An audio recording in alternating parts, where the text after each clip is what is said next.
What's up, guys? Let me know if you can hear me okay.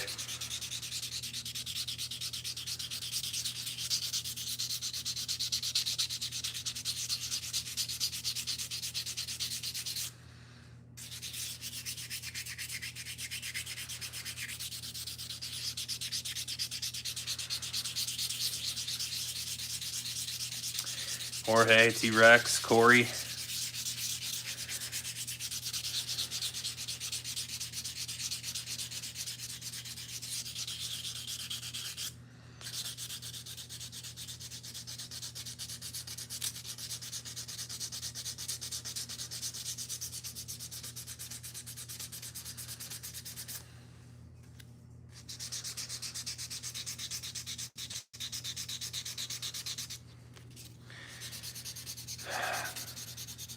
Jeremy, what's up, man? I got some slingshots that I am working on right now. Just to get some extra funds for Hocking Hills. I'm also taking the fam to the state park, to Hocking Hills State Park.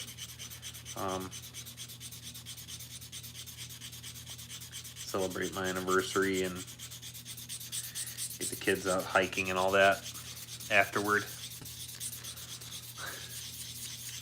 So I got some frames that I'll show off here if you guys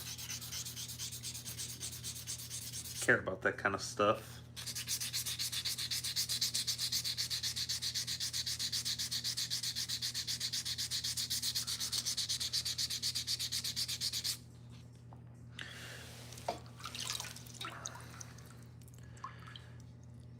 Can't wait to see how's the family. The family's good, man. They're you know, they're kids. They're growing fast. They're older and bigger than I want them to be.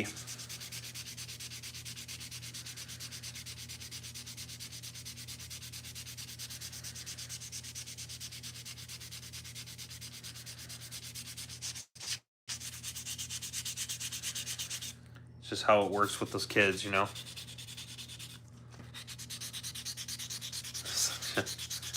Not interested. All right. Good night, everyone. No, I'm kidding. So I got this one. Dripping over a towel. So it's does it look yellowish on the screen? Is that just me? I think I have my, what's it called on? Can't make it to HHST. Damn. Nice natty bear hunter. Heck yeah. What's up, Turtle? Obi. So this is Burgundy micarta. Okay, it looks yellowish to me. I think I have my blue light thing on my phone, like my eye saver or whatever it is. So if it looks yellowish, let me know. Otherwise, I'm just gonna go into it. Burgundy micarta. It's tannin brown. Tannin brown, like I have a filter on, Jorge? Does it look like I have a filter on?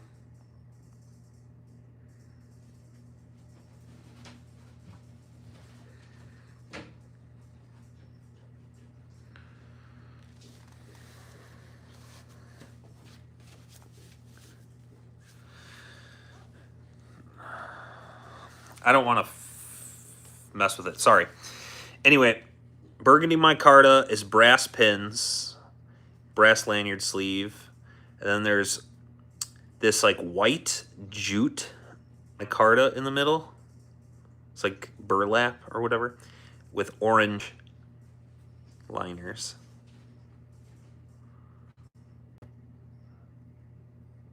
Just a little blurry, huh?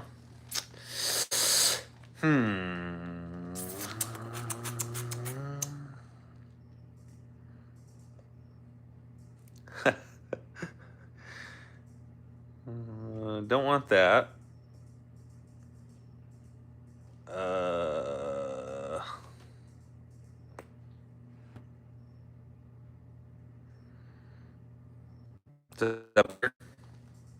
Did that help anything?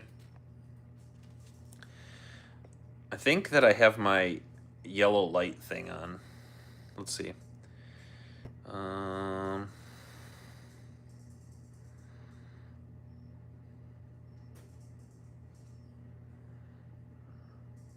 Okay.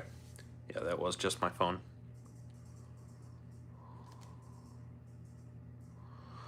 Butler, what's up, man? Slingshot Custom Sam, what's up? Yeah, so I got this one. Like I said, it's burgundy micarta on the faces, brass pins, orange G10 liners, and then the core is like burlap micarta. You'll probably be able to see it much better in person, obviously. It's kind of hard. Slingshot, yes sir. Chantel, or yes ma'am. I'm not sure which. What's up, Elizabeth Phillips? So I gotta still put band grooves in there, but this one will be pretty much ready to go. It just needs some sanding and buffing. This one's the one that I'm working on right now. I'm also gonna have this Ergo Kodiak. It's blue and black with yellow. Again, it needs sanding. And I'm gonna put band grooves. I have this one's gonna look really interesting. Let me get it wet for you.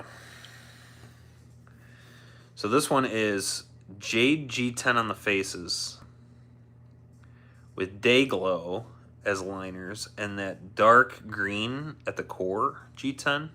So this is all G10. And then it's got the toxic green lanyard tube and pin.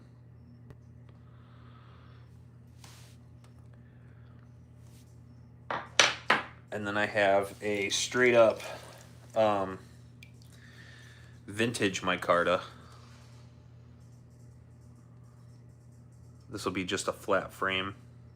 They're all flat. The contoured one that's blue and black is like ergoed out or whatever, but the rest of them are pretty flat. Looks good. Very nice on that green. Thank you. Can you use a slingshot? Yeah, I can shoot a little bit. I can shoot a slingshot. I'm okay. Green is sick. Yeah, those are all available. So if anybody wants any of them, let me know. Like I said, I'm trying to get together a few bucks for my trip. Really, I'm trying to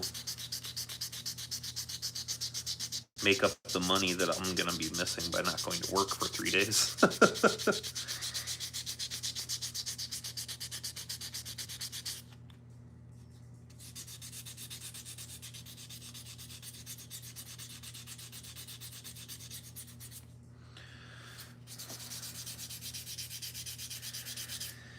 This burgundy one that I'm working on right now,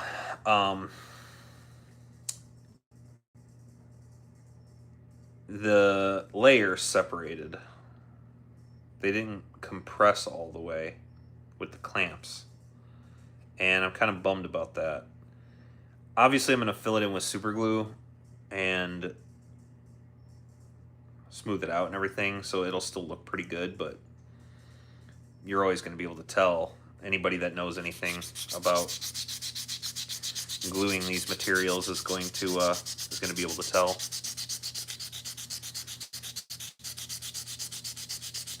Gotta go. All right, Sam, I'll talk to you later. Nice you sell them in stores. I don't sell them in stores. These can only be purchased directly from me. Someone was selling a Kodiak last night. I snagged it fast. It was black and green. Oh, heck yeah. Jorge, send me a picture of the one that you got. Slingshot Jesus.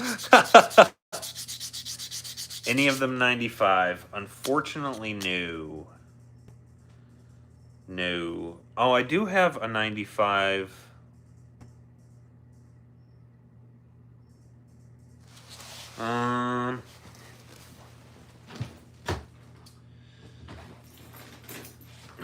I do have a 95 here. This one is banded currently. I've been shooting it a little bit. So this is vintage micarta on the faces. And then it's pistachio micarta at the core, and I ergoed it just slightly. And it's got brass pin and a brass lanyard sleeve, but I jacked the hole. I'll flip you around here.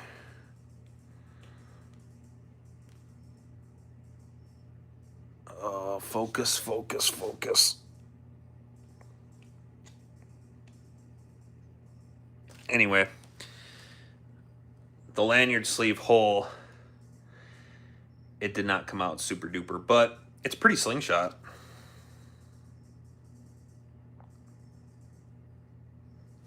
This one's a 95 though.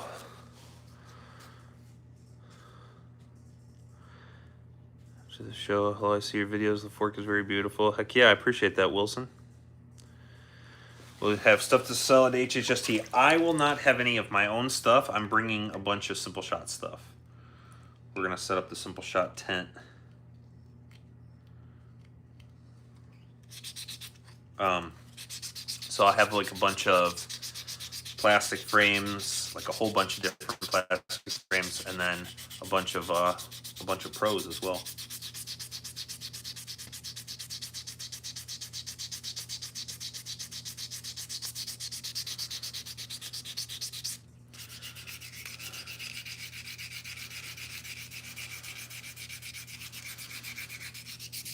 The only stuff that I have available is the stuff I just showed you guys. Oh, I have a couple other things actually. Okay. I still have this frame.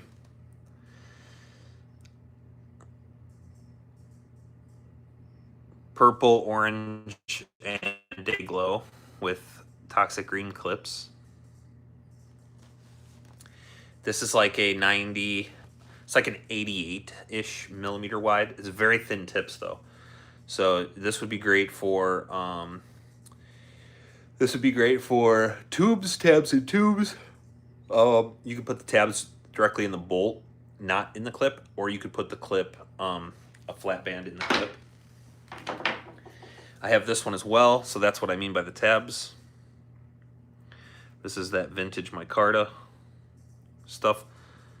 Camera sucks. I don't know what's going on, but it looks way better in person than it does on the camera right now.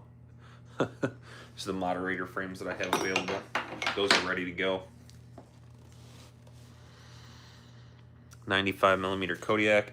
Jeremy, you know, I'm not 100% satisfied with this one. There's a couple of spots that bug me about it. Normally, I'd probably sell something like this for like 120, but I'd probably do like 75 on it. I think that's a fair price on it. I would like to clean up a couple spots.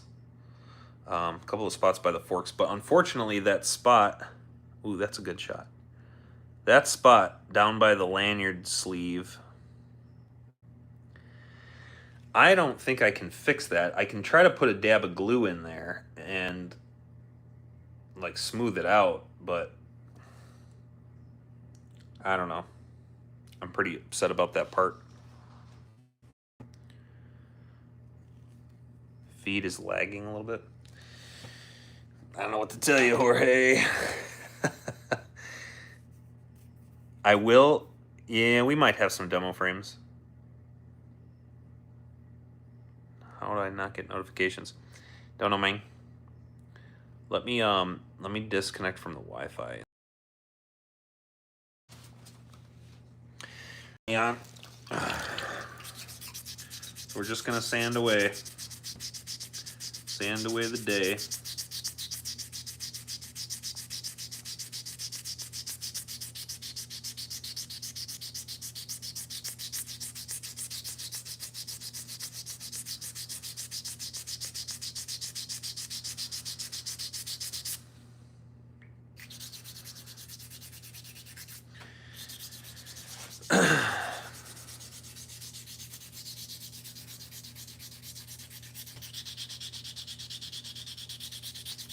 What's left will sell at HHST. No, I'm not bringing anything of my own to sell at HHST.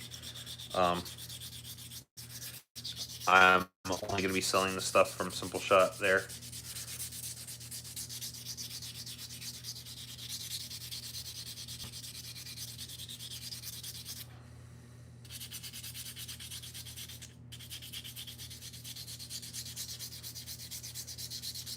Is there an 85 gasser in there?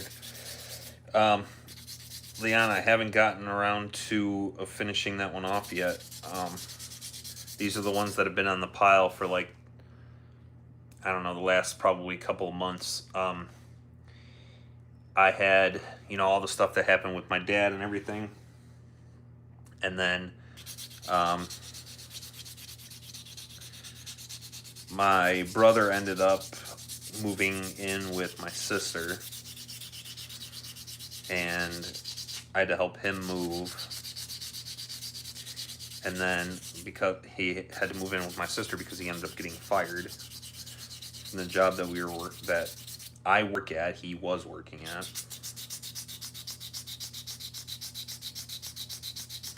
He was trying to get an apartment on the premises. And so they told him that he just had to apply just like anybody else. Just because he worked there didn't mean they were just going to give him one. And I don't know, he must not have qualified or something, because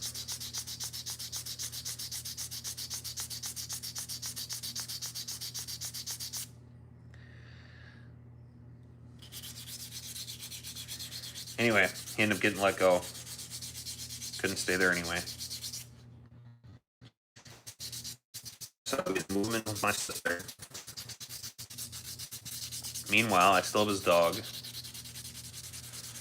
And then after he moved out of my basement, we ended up getting the rest of his stuff out of there. Me and my wife did some renovations in the basement. We spent like 2 weeks just basically throwing everything away. I mean, we went through everything that we had. We were using the basement as like a storage space, really, because we had to move. When my brother moved into the basement, we basically let that be his like apartment down there. And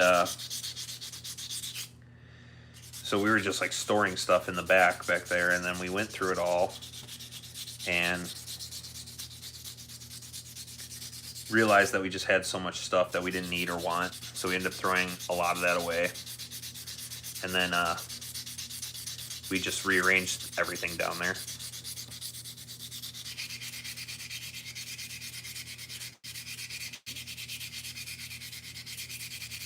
Does the wet sanding do anything other than keep the dust down? No, wet sanding is really specifically to keep the dust down and to keep the sandpaper clean. So if you dry sand a lot, the dust cakes up in the sandpaper and it makes it not as effective. With wet sanding, you can use the same piece of sandpaper for a lot longer period of time because it keeps the dust off of the paper as well as out of the air.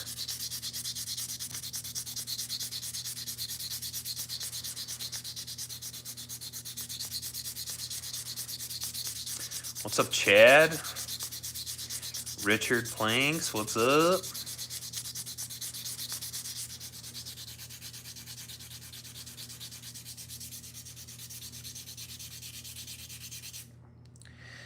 So if anybody wants those, I will have them done before Hocking Hills. If you're going to be there, I can bring them. Otherwise, I can ship them before Hocking Hills. Because I'll probably have them done this weekend. They're all of the ones that I just showed are either done or will be done tomorrow. Like all they need is the band groove cut, which will take like a minute and a half to do all of them. And then they just need to be finished sanding and buffing. So that's I'll probably finish them all up tomorrow, and that's probably 3 or 4 hours while I'm watching football. Or actually, I'll have football all day Sunday. Tomorrow's Saturday. So maybe I'll wait till Sunday to finish them all up. But to get my errands done tomorrow. Ordered a roll of Hawks latex. Heck yeah, man. Show us. Oh yeah. Here, Leon, I'll give you guys a rundown. Now, I'm gonna get them each. I'm gonna get each of them wet because That's what they'll, more or less what they'll look like when they're buffed. So this one is burgundy micarta on the faces with brass pins and lanyard sleeve. There's orange G10 liners, and it's a white, like a bone-colored jute micarta. So it's like a burlap micarta. I don't know if you guys, if it'll show you the layers in there. But anyway, if you guys know, when you when you see it in person, you'll know. I'm choking on my I'm choking on my own spit here. Sorry, that was pretty gross. When you guys see it in person, you'll know what I mean. But like, you can see the little waves of the micarta in there. It's pretty neat. So it's a flat frame, but the way that I hollowed out the handle and then left the faces kind of, I don't want to say sharp, but whatever. And then the same thing on the forks on the back, or on the shooter side. It feels like an ergo frame. It does. And I like the way I've been shaping those lately. So I'll probably keep doing it, but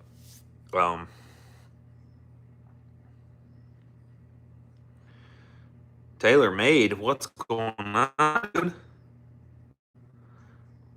But you can never have too many. Heck yeah, Jeremy, I appreciate that, man. I'll clean it up for you, and I'll get that sent out. So there's this one. Burgundy micarta on the faces, brass pins and lanyard sleeve, orange G10 liners, and there we go. You can see the layers.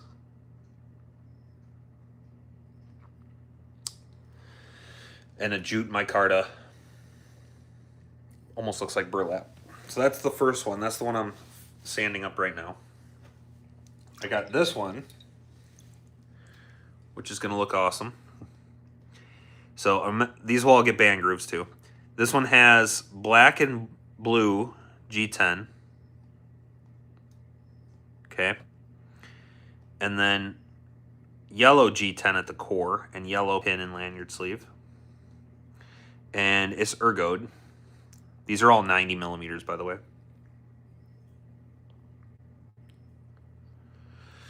So there's that one. This one is going to look by far the best.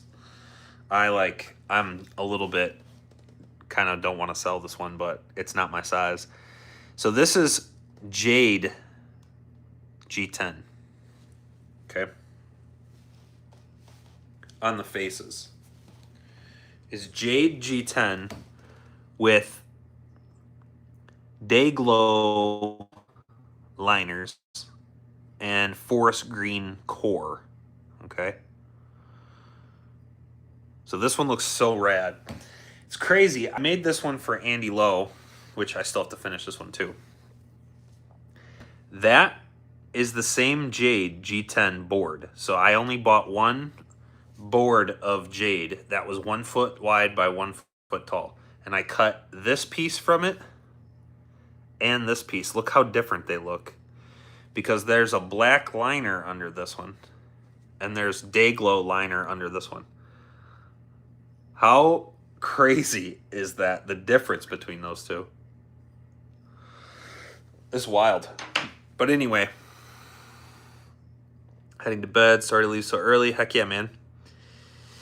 So this one is also available. I'm going to cut the band grooves in it. It's just got to get sanded and buffed. It's not finished. It hasn't been finished being sanded yet. You can tell because there's still like marks on there and stuff from the saw. Or from the router, I mean. So this one is Jade on the faces, Day Glow liners, and like a forest green core. This one is vintage micarta. It's just a one layer. vintage micarta. Again, the band grooves will get cut. Brass liner, brass lanyard sleeve. Can't really see the layers that well. There it goes. Kind of a little bit. These are all 90 millimeter.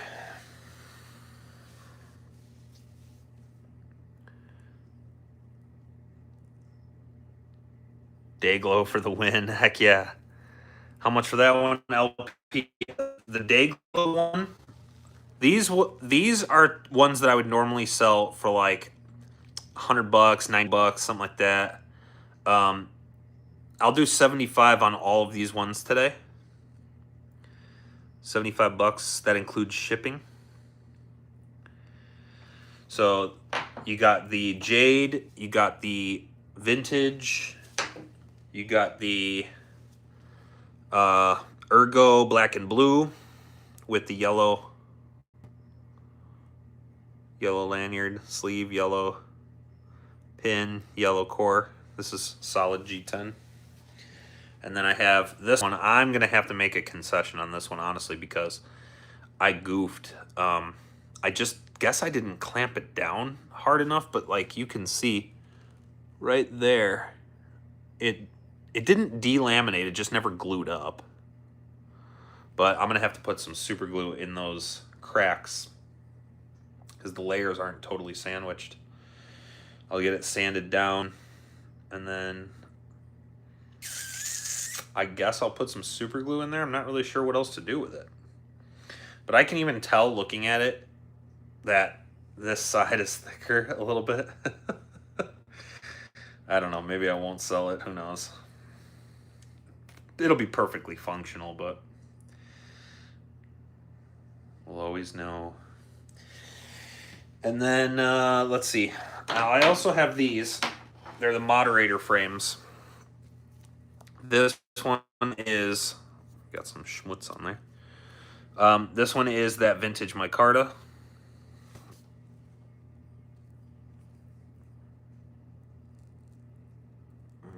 Adjust, damn it. Anyway, vintage micarta is 1/2 inch thick. It's nothing special. The riv nuts are not glued.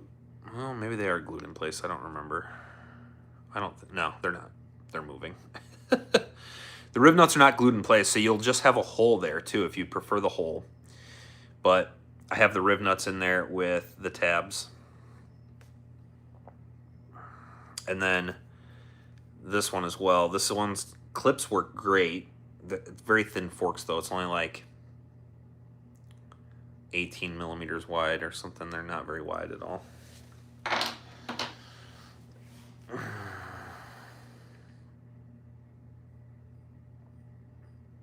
Jade is sick. Dude, I really like that one. I think that one's going to come out the best of all the ones that I have on the table right now.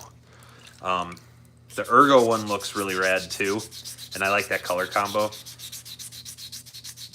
The black and blue with the yellow. But that Jade one, is going to look pretty sweet.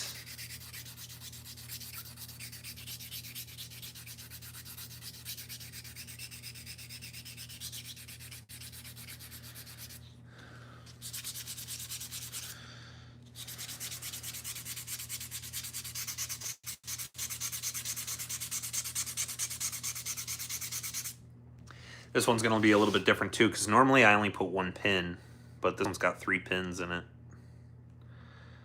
And they're brass, so there's a little bit of weight, and you can feel the difference in there. Micarta is super light, and I think micarta looks beautiful. It looks like, obviously it looks like a natural material, because usually it's made of a natural material. But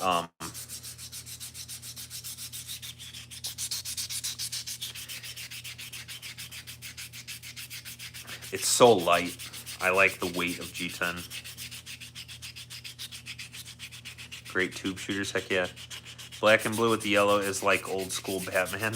Yeah. Sweet work, appreciate that, Daryl. Handshake waiting on you at HHST. Heck yeah. Rex, you know I ain't giving you no damn handshake. I'm gonna give you a great big man hug.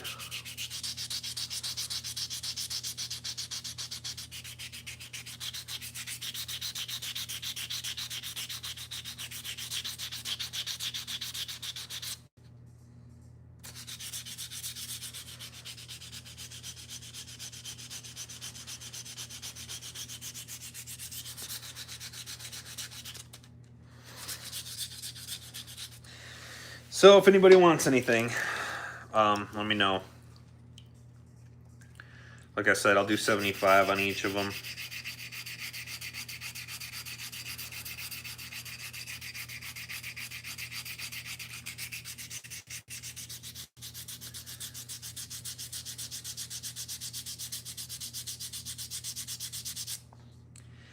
So, long story short, with all these slingshots have been sitting at some stage of completion for about the past 2 months. I finally got around to making Andy Lowe's frame that he was supposed to win from the raffle I did to help with my dad's funeral, which was like 2 months ago. And then I still owe Jeff Rivney a slingshot for that as well, because he won a slingshot too. We talked a little bit about what he wants too, so I think I might have to order some product for that one.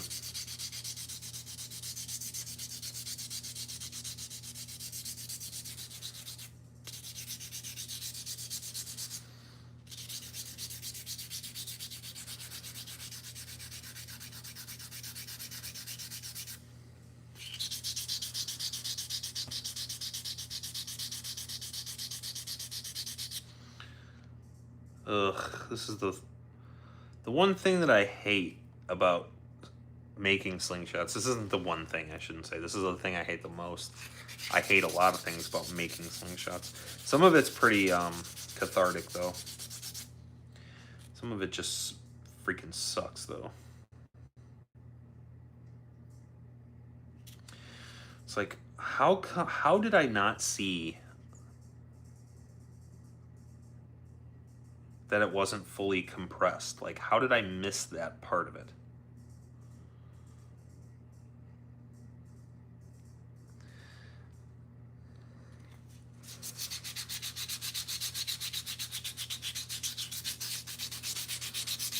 Thank you, Jeremy. Appreciate that. I just got the notification from you.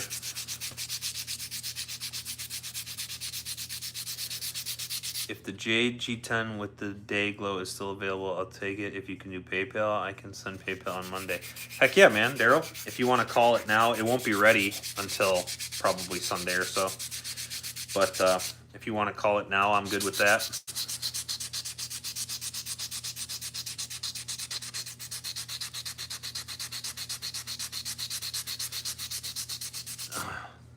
Like I said, they just need band grooves. They just need band grooves, and it'll take me, obviously, once the router is set up, it'll only take me like a minute to do them all. And then they'll need to get sanded in the band groove. And then once the band groove is cut and sanded, and then the faces of them are sanded, I use my palm sander for that. I'll throw them over the buffing wheel.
Maybe moisture got in. Yeah, I don't think so. I think it just didn't get compressed all the way. See, normally I make one pin in there. And in this one I put 3 pins, so I probably was just not as careful to compress it with the clamps. And that's really that's probably what happened. Could be a number of different things. I'm not too upset about it. It'll probably sell eventually. I'll probably have to discount it, or I don't know. Maybe I'll do like a $5 raffle on it or something one day, but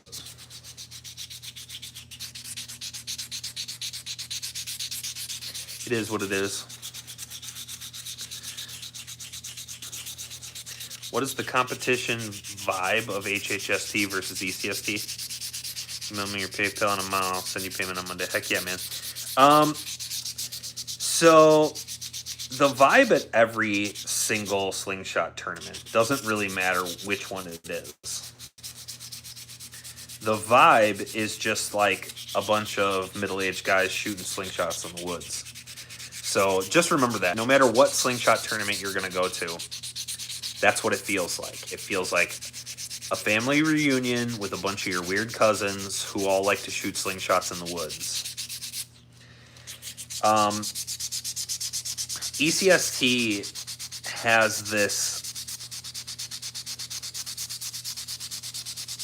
Okay, I'll put it like this. At ECST, it's a slingshot competition where everybody comes to just have fun and hang out. Hocking Hills feels like everyone's just coming to hang out, but there's a competition going on in the background. But none of the Slingshot tournaments feel like a tournament, like an official event, like the Olympics or something, you know. None of them have that feel.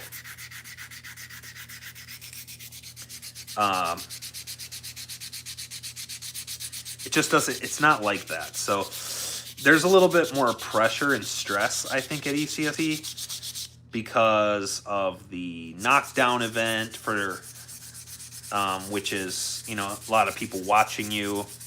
It's very big. There's a lot of people there.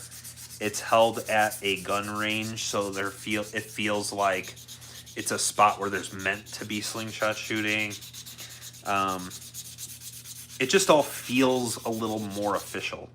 Whereas like Hocking Hills doesn't really feel official. It feels a lot more like you're in someone's backyard, which is what's happening. You're on somebody's private property.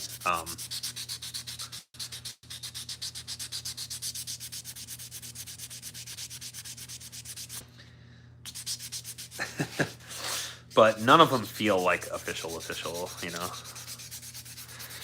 I'm back. Heck yeah, LP, I'm sorry.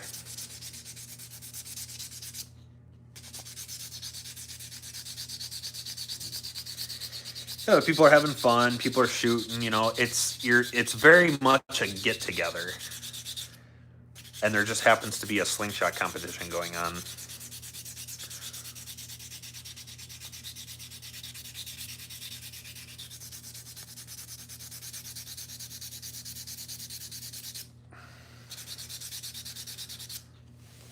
Grab that marker.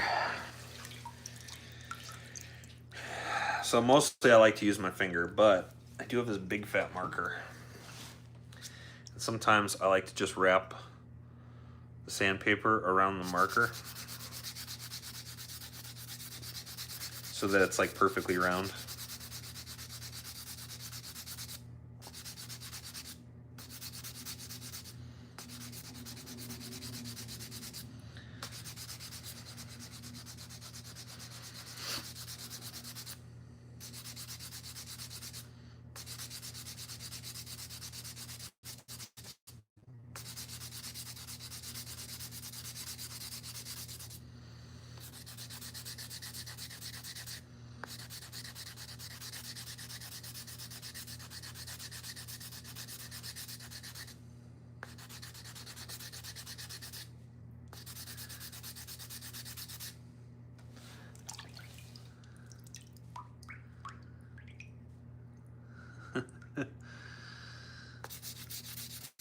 It's crazy too because this jute micarta is like, it takes forever to sand. Like, it just does not sand quickly. No micarta sands quickly. I'm going to tell you that if you guys haven't used these materials before.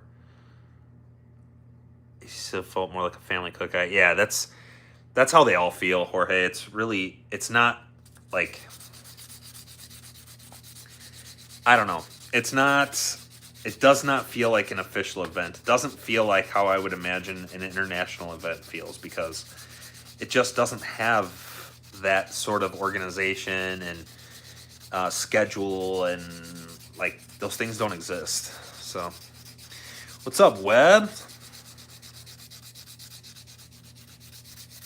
Really cool tree houses you can rent near HHSD. That's interesting.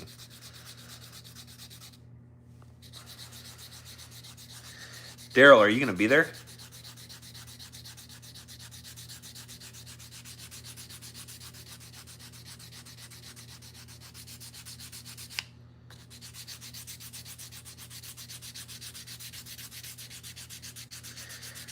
Oh man.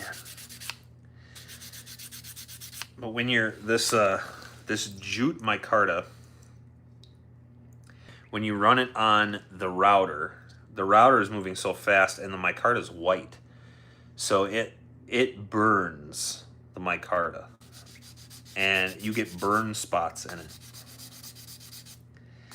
And I actually kind of like that because it darkens the micarta, and then I can tell where I need to sand it still.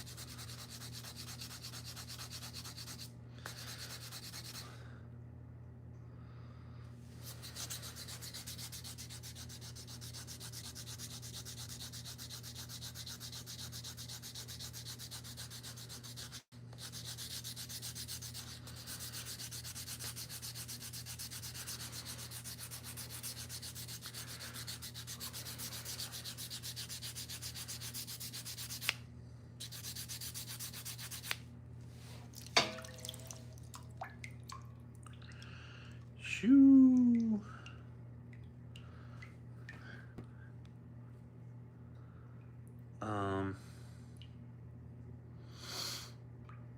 Yeah.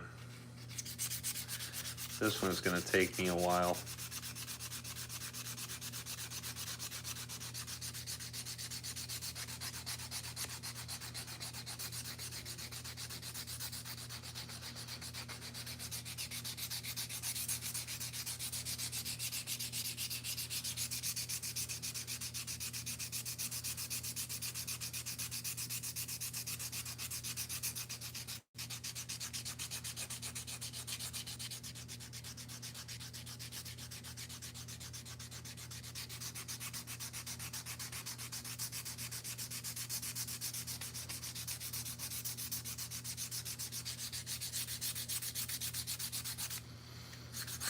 This one is going to take me a while.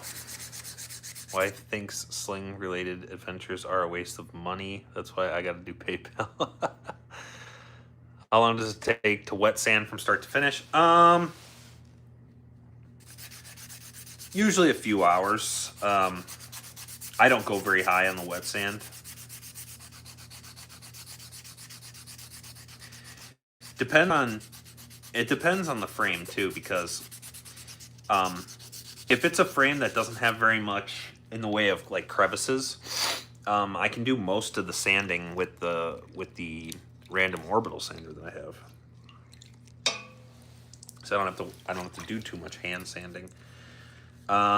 Usually just inside the fork cup. So I almost always have to do the inside of the fork cup by hand because my orbital sander can't get in there. But usually a few hours. Each one takes between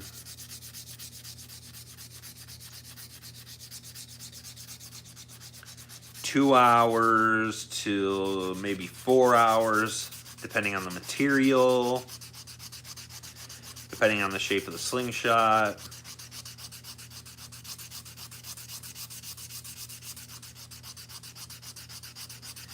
Gassers take forever because I have to sand inside the pinky hole, and that is a pain in the ass. And also this part of the frame I have to do by hand.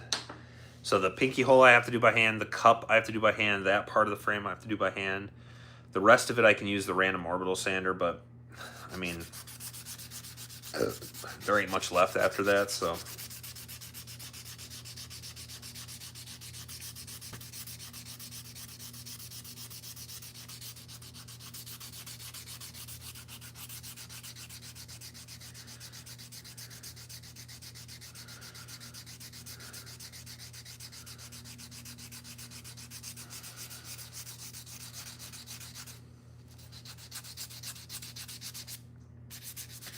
Micarta takes longer than G10.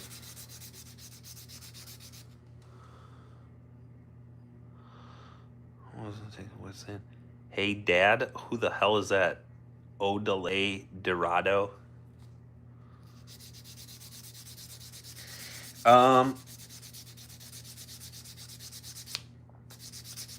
Micarta takes a lot longer to sand than G10. Micarta probably takes the longest to sand. Well, metals usually take a little bit longer to sand, only because you can see, like in an aluminum frame, you can see every little scratch. So if you don't get every little scratch out with each progressively finer grit sandpaper, you have to work over again. You have to start back basically at the last one that you did. You have to just start back. So for instance, like if you start with like a 120, let's say, you think you got all your scratches out, you move to 220, you start sanding, and you'll notice that there's still some scratches the 120 didn't quite get that are pretty deep. So you go back to the 120, you sand those little spots out. Then you go back to the 220 and re-sand over that little spot, hoping that you got it out. And then you keep on with the 220, you see more scratches. So then you have to go back to the 120, get that scratch out, get that scratch out. Start the 220, go back and redo it over again. Then you move to the 320, then you got to go back to the 220. Then you do the 320 again. You're getting over your spots. There's still a few spots that the 220's got to get. Metal's the worst because you just see everything.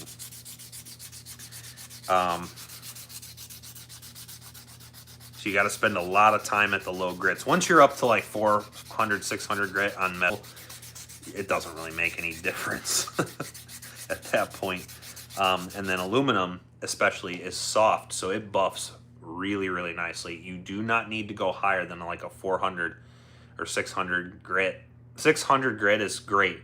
If you get to 600 grit on aluminum, you can just start the buffing process, and the buffing wheel will take out most of your scratches from that point on.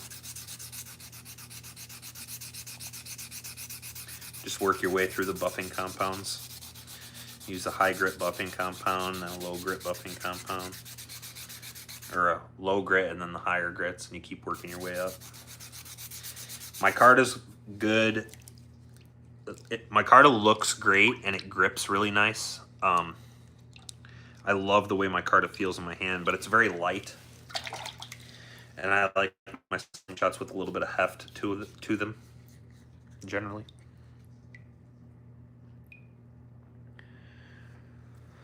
Plain Jane Black Micarta Kodiak. I think I can hook you up with that, man. I think I have a sheet of black micarta, actually. How much for a frame like the one you sent me? Well, this is the only one I have like that right now, LP, and I would sell this one right now for 75 bucks if you wanted to go with that one. I'll put band grooves in it too. To polish the wrench.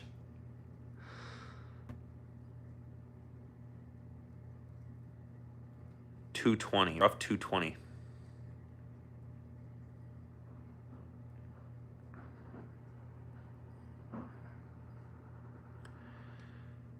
$95 gas are made of G10 one of these days. I better wait a bit though. The wife might throw me on the street. Yeah. yeah, anybody that wants something, like, we'll talk, just message me. You guys know how to get a hold of me. I have some material right now. I don't have a bunch. I do have quite a few. I have a bunch of different colors. I don't have a whole bunch of similar colors, though. But like I said, I owe Jeff one, and we talked. I haven't started on it yet, and I think I might need to reorder. I think I might need to order some product for what he's looking for.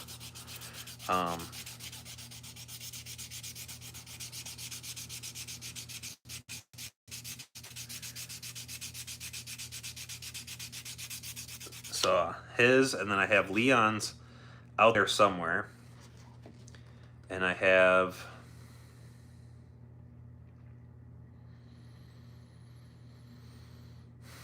a half-started aluminum dingbat. It's not even fully cut out of the aluminum yet.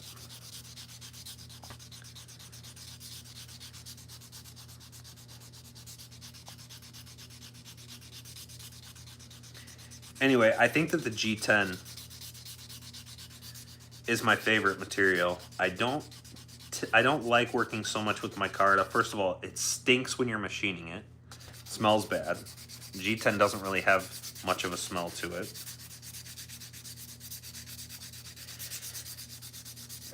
Micarta is harder to cut, although you can use bimetal blades, like cheap bimetal blades, or even wood working tools to cut it. But I use these carbide grit blades for G10, and it cuts right through them. It looks like a Y. They all look like a Y.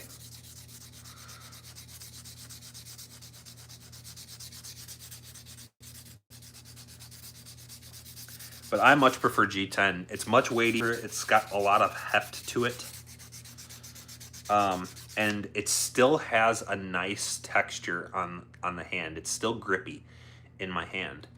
One of the things that I don't like about aluminum is that if it gets even a little bit wet, like if you're a little bit sweaty, it's slippery in your hand. I don't like that. I don't like that. That's another drawback to plastic too. Especially HDPE is so slick in your hand. But using the shrink wrap stuff helps a lot, but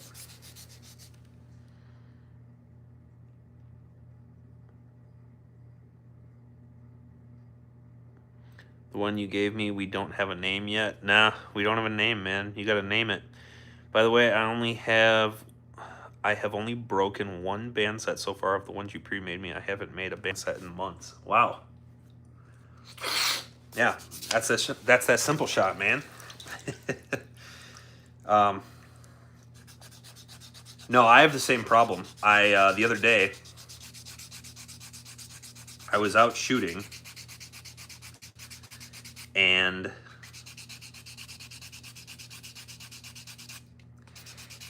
my shots were just like dying. And not only were they just falling like a couple inches short at 10 meters, I would like miss randomly like 3 or 4 inches off to one way or the other. And it was hurting my heart. I was getting so mad. Like, what the hell is going on? And after I calmed down a little bit, I realized that oak axiom that I made for myself. My nose is all itchy. That oak axiom that I made for myself, that natty, I only put one band set on it, and I shot it for like 2 weeks. And I've been shooting almost every day. I've been shooting like maybe 100, 150 shots a day for like the last couple months. And I was like, holy hell, I've been shooting this thing for like 2 weeks straight. And I haven't changed the bands on it. I've only ever put one band set on it. So I cut that band set off, and I put a new one on, and I was smacking the target again. Is this live? Yeah. Throw hockey tape on aluminum, plastic, you're good to go. Oh yeah. I just think hockey tape looks ugly. But hockey tape has an awesome grip to it. What's up, coin?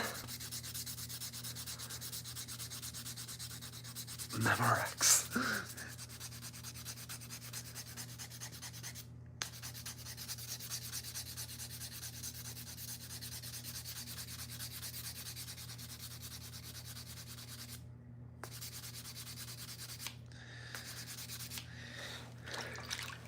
Damn, dude.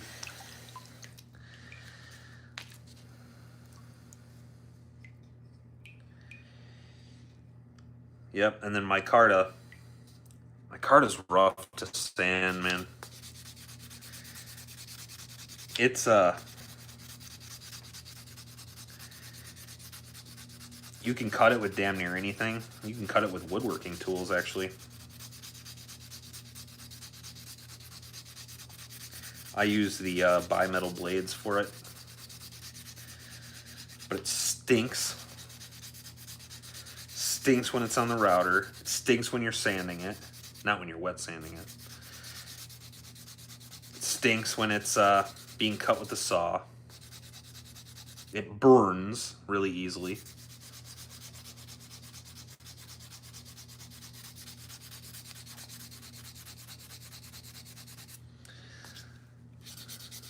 Hard as shit to sand it right.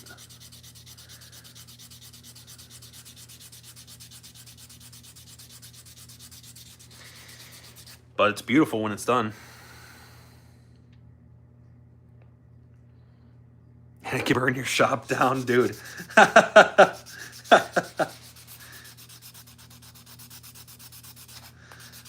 Wonder how many people remember that.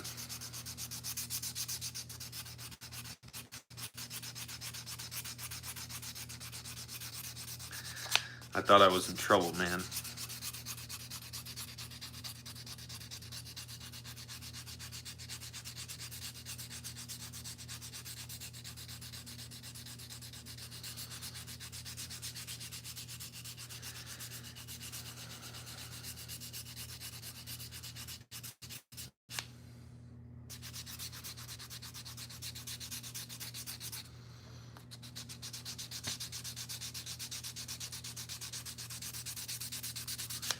It's crazy to me that like there's people on the internet that if that happened to them and like their garage suddenly filled with smoke, that they would actually think to firstly go get their phone and record it on camera. Like record a video of what was happening. It was the last thing on my mind. And I was like, you know, I might have made some good content, but why would I have thought about doing that? Like, I just didn't want to burn my house down.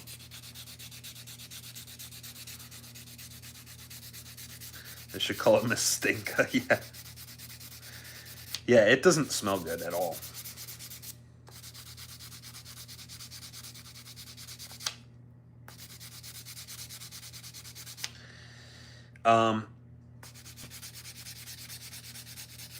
It takes a lot of work to sand. And again, it looks beautiful when it's done. And some people like the lightweight nature of it. Mostly, I think why people like the micarta is because of the texture. So it stays grippy. Like even if it's wet, it's grippy. And it's still robust. Like if you fork hit micarta, you're gonna see it, but it's not gonna create little tiny shards. It's not gonna create any real sharp spots like G10 will.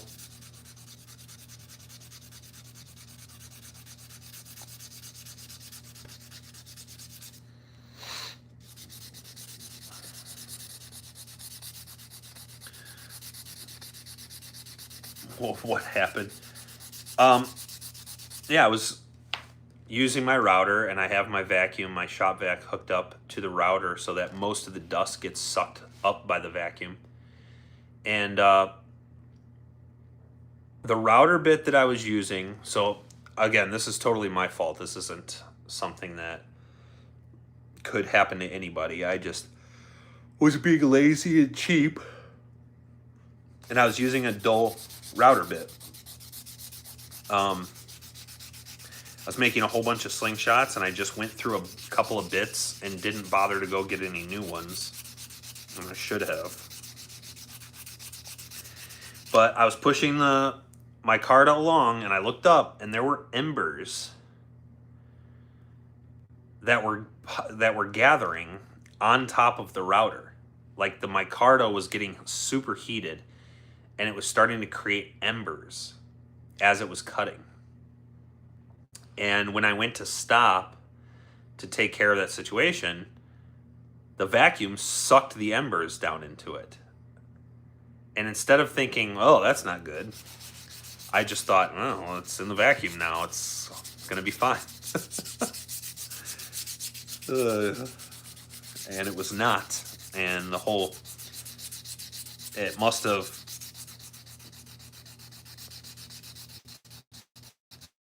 stayed an ember in there. And I came out after I was working in the garage. I went inside for a little while, and when I came out, the whole garage was filled with smoke. And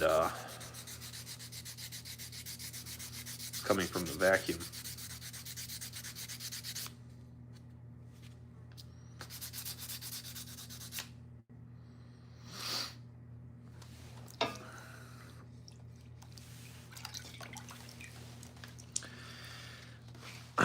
Or was maybe I kept working, and like the vacuum, there's shop vacs have an in, but they also have an out. You can use it as a blower. And I think maybe the smoke was just blowing around my garage because of that. I don't remember, but I don't remember exactly how I realized it. But at one point, I realized that the ember got sucked into the vacuum, and for some reason I remember thinking, that's fine. And my garage was filled with smoke. It was not a good situation. Old Westinghouse white micarta after it ages and yellows like ivory. Yeah, Jeremy, dude, I like that a lot. It's beautiful stuff, man. Micarta looks so good. When it's finished well. When I think that Tim Henry does like the best micarta work. Him and John Jeffries, when they use micarta on their stuff, it just looks so good. They do such a good job on like the finish work and stuff. Also, I don't know if you guys have ever seen his stuff, but there's a guy on Instagram who goes by Matt Makes Slings. Holy moly. I am by far, his stuff is just awesome. He does such good work. I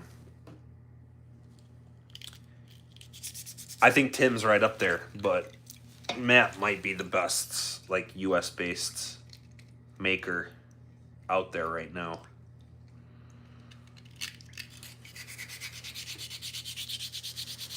Smoke slings.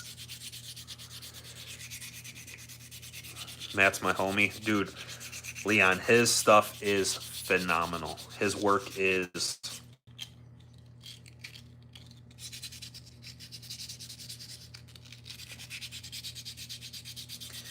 His work is top notch. Top notch.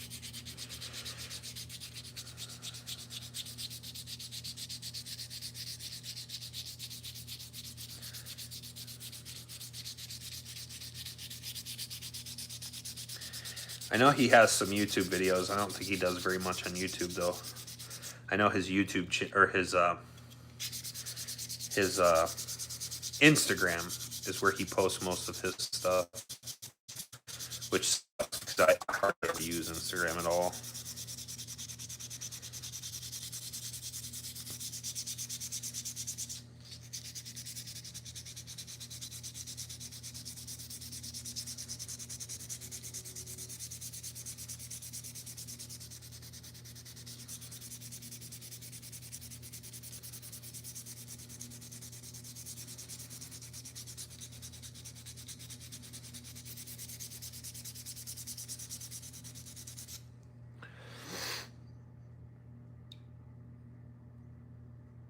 I have a few. I'm jealous, man.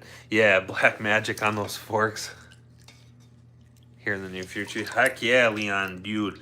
When he does, you need to tag me, man. You need to let me know.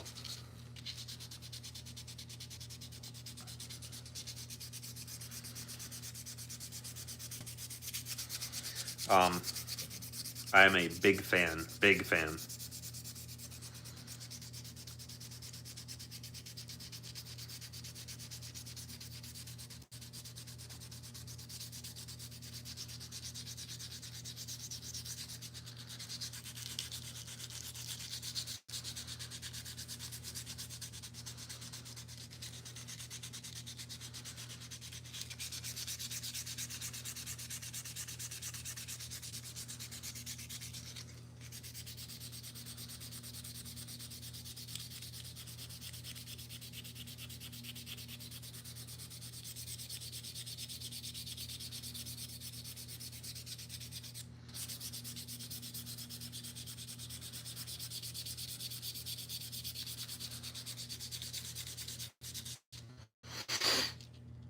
Might send you a pic later of that frame to see if you can make it custom. Not sure if you have a template of it.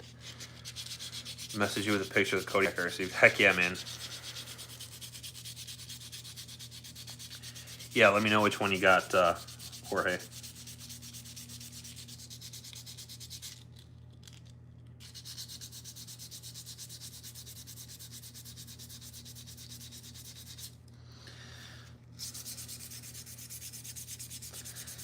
Yeah, I'm gonna be upset about this one, man.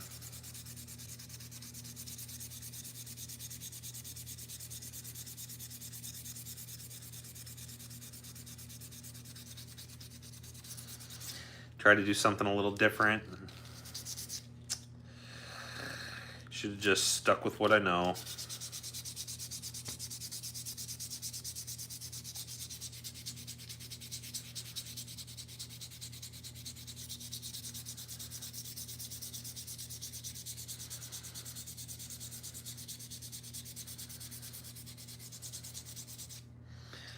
That's all right. It'll be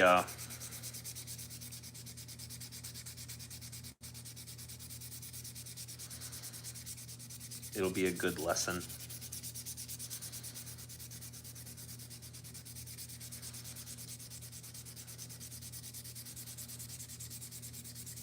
So I shoot mostly 95 millimeter. That's my preferred fork width. 95, but I have come to find out that I enjoy very, very much shooting 1/4 inch steel. And I like shooting 1/4 inch steel with a 90 millimeter frame. I don't know why it works.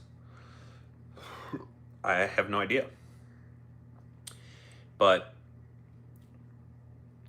I use 0.4 bands, a much more narrow taper, like a 15-10 taper. Still short draw. And 90 millimeter fork width works perfect for 1/4 inch steel. I don't know why. And I anchor in exactly the same spot when I'm shooting my 8 mil. Still is shooting in the same spot. So if somebody wants to explain that to me.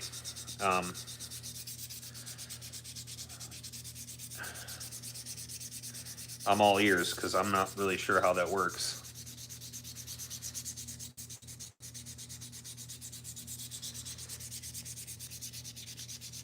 Stephen Foster, what's good, man?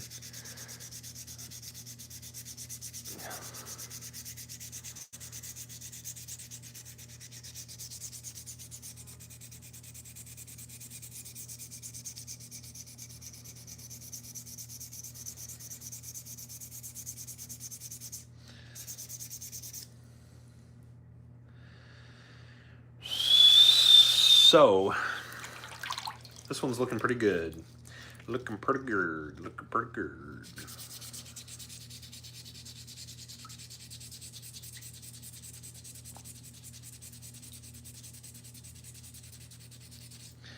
And it's gonna look good, but the thing is, I'm always going to see it. I'm always going to see the spots where it didn't quite get fitted together properly.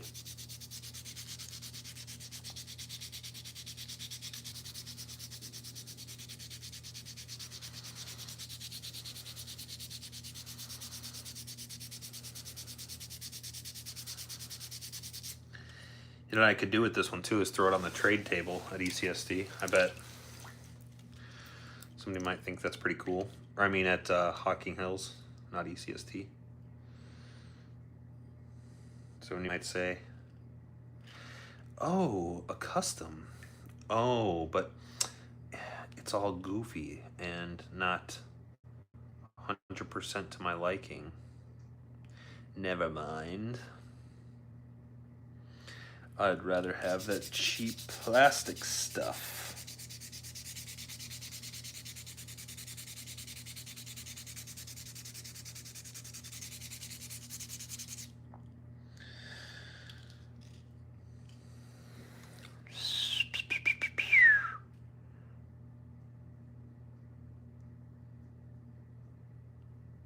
You're a fork artist, need to keep pushing yourself, learning the feedback.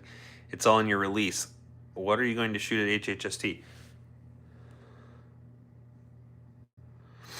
You're talking about this one LP, 75 bucks? I don't know if I'll be able to get 75 bucks for this one, honestly. I don't know if I'd feel good selling it at that price. But let's say, and maybe I'll do a raffle on it and just charge like $5 a spot or something. Get what I get. I am going to shoot at HHST. I'm going to shoot my my Axiom that I shot at ECST, the G10, the yellow and black G10 one with the clips. And I'm also going to shoot my Natty Axiom that I made for myself. And I'm also going to bring my Scout LT2 in G10. Those 3 slingshots by far are the best. They're the ones that I can pick up and shoot, get on target with immediately.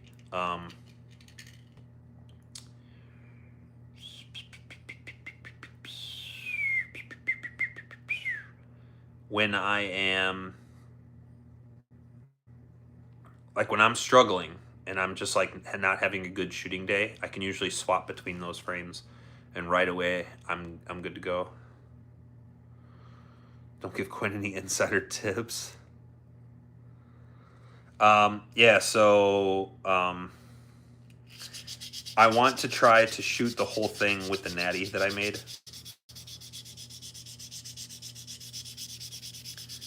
Oh, and then for the speed shoot, I'll probably use my aluminum Champ.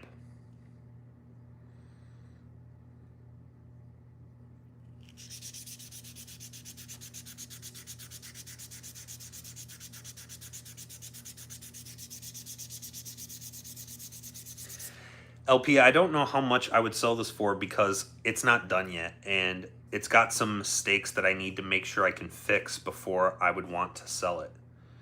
I mean, right now, if somebody wants to offer me 75 bucks, I'll take it. The thing is, I don't know that it's going to be worth 75 bucks, and I really don't want to sell it until I feel confident in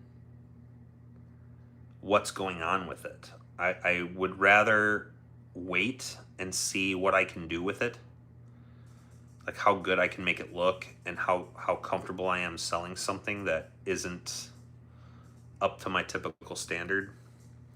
It's been a minute since I've had a glue problem like this. I think actually, I think that about 10 like this happens to me like 1 in every 10 slingshots.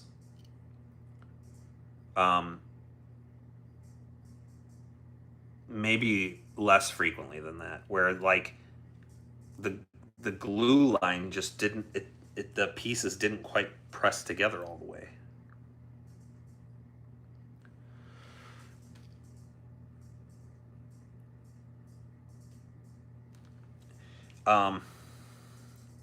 But I think that what I'll probably end up doing with it is fixing it up to get it to where I like it. I mean, I said this earlier, it's not going to affect it in any way. It's just how it looks. That's really all it is. The material is so strong that it's not going to be, nothing's going to be wrong with what it's got going on. The thing is, though, that it's not going to look exactly right. And I'm a big fan of aesthetic, and I want it to be right. So what I will likely end up doing with it is fixing it up to where I feel it's sellable, and then doing like a $5 raffle on it. Like $5 per spot.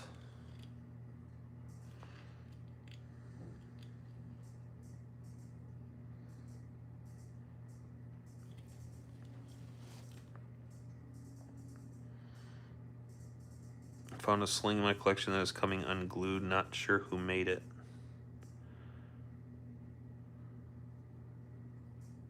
But no one can tell me who made it. Oh, that's interesting, Coin. Should send me a picture. See if I can spot who made it. Boy, I hope it's not me.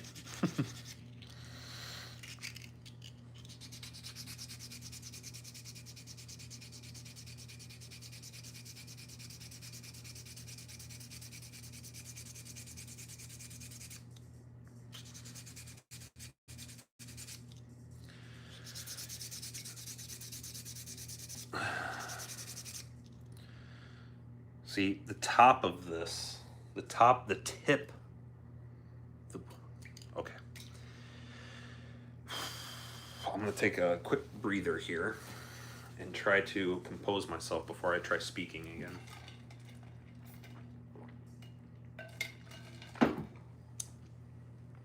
The tips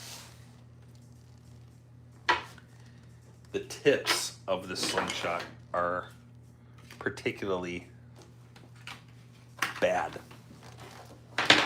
So I'm going to sand it on the flat surface to see if I'm even going to be able to fix it.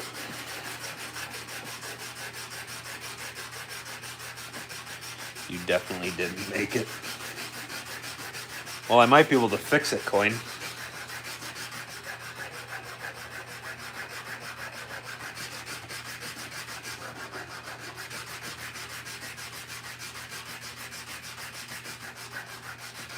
No promises.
Happy I saved that piece of 220 right there, because this is going a lot faster than I thought it was. Going a lot faster than I thought it was going to. I stopped talking in the middle of my sentence for some reason.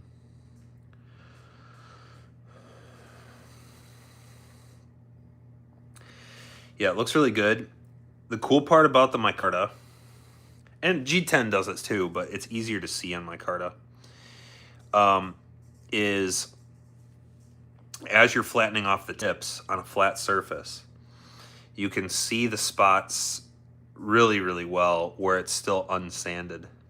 And you know that you just haven't lowered those high spots all the way to the bottom, or all the way to the even with the rest of it.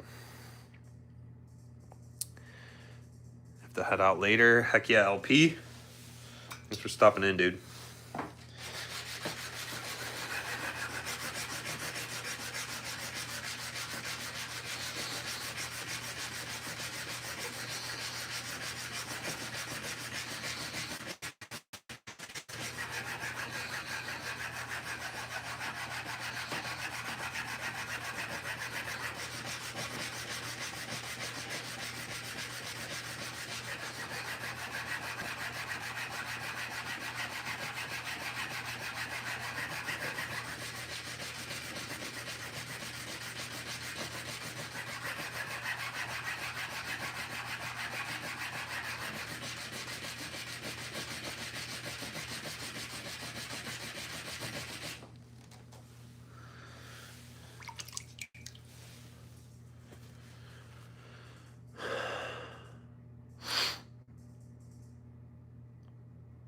Love my shirt. Thanks, man.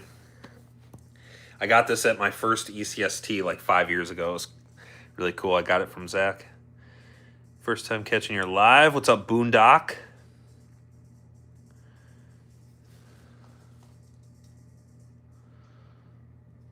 All right. This doesn't look half bad at all. This looks a lot better than I thought it was going to initially. I'm going to hit this a little bit harder, a little bit longer on the 220 here.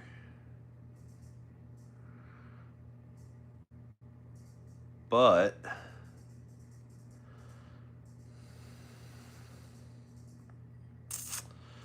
actually came out way better than I thought it was going to. It's crazy, like when you can see. I don't like it when you can even see the glue line. I don't want to see the glue. But I would rather have a glue line that is glue than a glue line where there's no glue. And right in there, where there it is, you can see that glue line. There's no glue in there. Same with right there. All down in there. It just didn't get all the way together for some reason. And so how I fix it is I'll take a razor blade and kind of scrape away a little bits of the glue and work the tip of the razor down in there a little bit.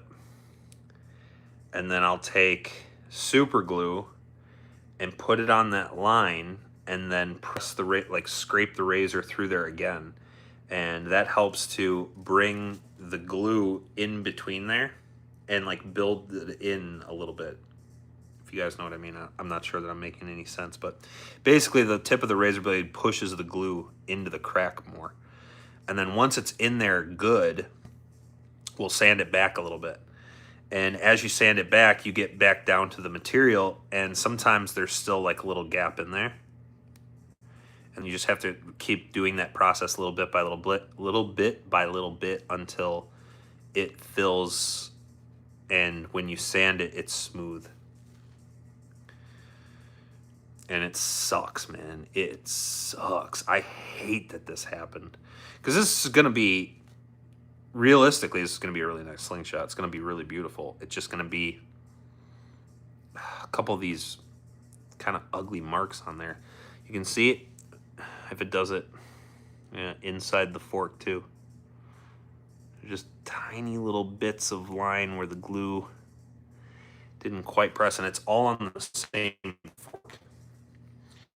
It's all in here, up here, down here, and in here. So it's probably that pin, I would imagine, that maybe that pin was a little, like the hole I drilled just wasn't big enough, or the pin, I didn't sand the pin as much. I'm not really sure. Ugh.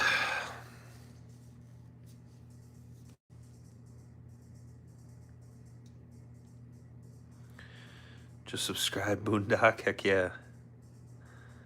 I know, Boondock. How have you been? Smo, I've been seeing your face everywhere on YouTube lately as I get back into slings, including on the swag from my first simple shot order. Yeah. I got to the point of tying yet, but I'll hit you up. I want some latex. Yeah. So, anyway, it's gonna look great. It's just gonna be, there's gonna be some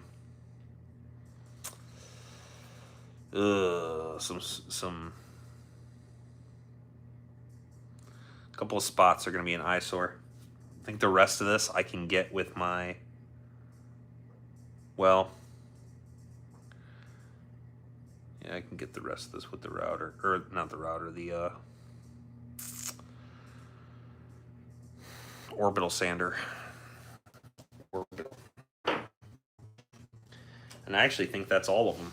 I think the rest of everything I'm going to be able to get with my orbital sander.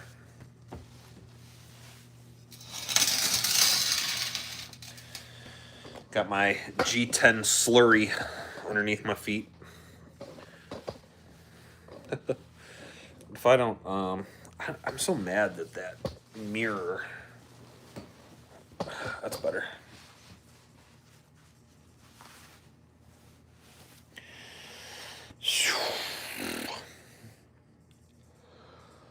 Oh, let me show you guys some natties that I have. And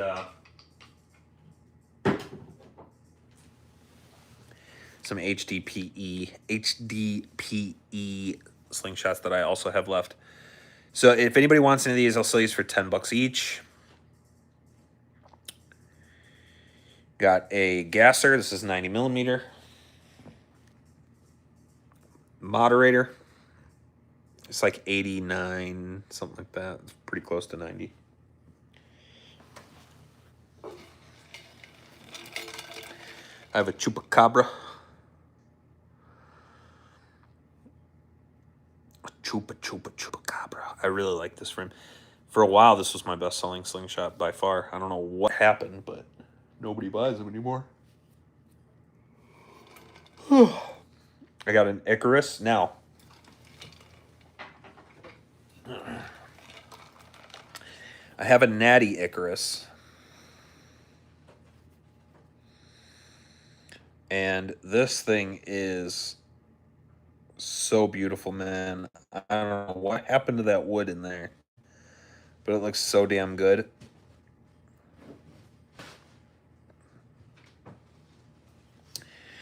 And I'll send both, so you'll get both of these. Anybody wants one?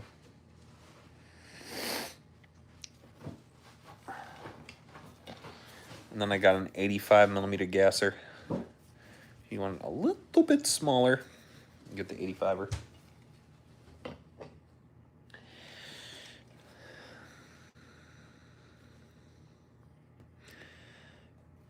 Been good, Sam. I've been good. Been kicking names and taking ass. I'm so funny. Yuckity yuck. Okay, and then I have this one.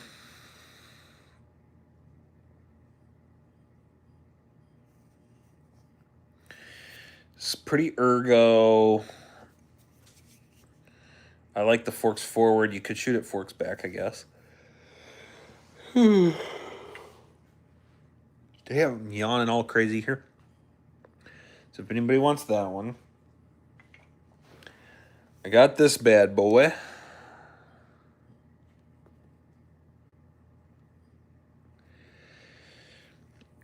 There's 2040 tubes on this right now. And I was using this for shooting 9.5 millimeters long draw, a little bit long draw, at the squirrels. But it is remarkably slow. Even with the long draw. It's very heavy draw weight and remarkably slow. It's pretty weird. I have this one too. So this one is like the Count Dooku, I'm calling it, because it's like so hard swept. Now this one really you can shoot backward. It actually works out great being shot backward with the sweep toward your palm like that. I would shoot it like this with the sweep toward your fingers. That's just me though. I mean, who am I? And then I have this. Now, before I show this to you guys, I want you guys to know that this is 100% done. I will not be doing anything to it. It's not going to get band grooves. It is going to be sold like it is, traded like it is, or given away potentially like it is. It is a natty gargoyle. This is maple. Okay. And there were some spots where my saw was like tearing chunks of the wood off. And I don't know why. It happened right there. It happened right there. Happened right there. I just filled those spots in with sawdust and super glue. So I put a few dabs of super glue, sprinkle some sawdust, tap it down, super glue, sawdust, tap it down until it builded like a mound. And then I just filed, let it dry, cure, and filed it back down. Now this has been super glue coated. All of these are super glue coated. But this one has been resanded back after the super glue. And then it's going to stay like this. So it's just been resanded back after the super glue, and I didn't do anything else to it. I didn't buff it. I didn't do anything to it. So some parts of it are kind of shiny. You can see like right up in there. It's a little bit shiny, but then it's kind of dull down here.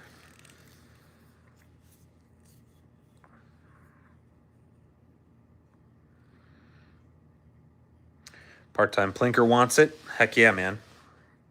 You want this one? I didn't see your comment until now, and I'm sure you made it a minute ago. Will you put clips on it? Oh, coin.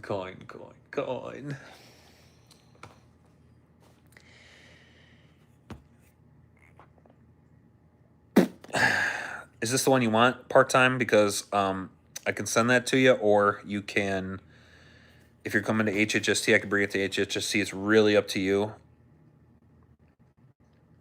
Heck yeah. Okay. Yeah, let me know how you want to get it. There aren't very many spots where you can feel the wood. So there's like some spots like in there and like right there. You can't really feel it because it's been soaked in super glue and then resanded back down. But it kind of looks like they're rough spots. But I think that with naturals, that's part of the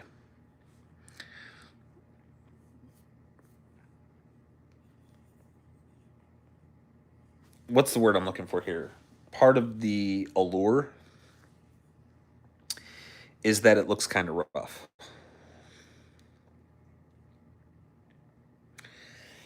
This one's going to measure out almost 90 millimeters. I'm sure it's just a smidge less because of the sanding. So you can see that the blue, this is exactly 90 millimeters. And if I put these two tips exactly together, you can see it's just a smidge smaller because my naturals almost always come out just a little bit smaller than what they originally started as because of the sanding. When you sand wood, you remove a lot of material. Now, here's one thing about this thing. Works fine for pinch grip. Works fine for brace grip. Pinky over, like you're supposed to. I know Coin likes to put his pinky in, but there's something about that that just feels unholy. And this pinky hole just came out a little smaller. So like my pinky can fit in there, but it is tight. Now maybe you like a tight pinky hole, you know? And now my finger is stuck. Maybe you like a tight pinky hole. It's really stuck on there. Holy moly. Ugh, there we go. Personally, I like a little wiggle room in my pinky hole. You know? Pinky is a small finger after all. And You know. You know what I'm saying. What is the tip width? The tip width is going to be, yeah, probably something like 20. Probably something close to that. My Chupacabra has a 24 millimeter fork width.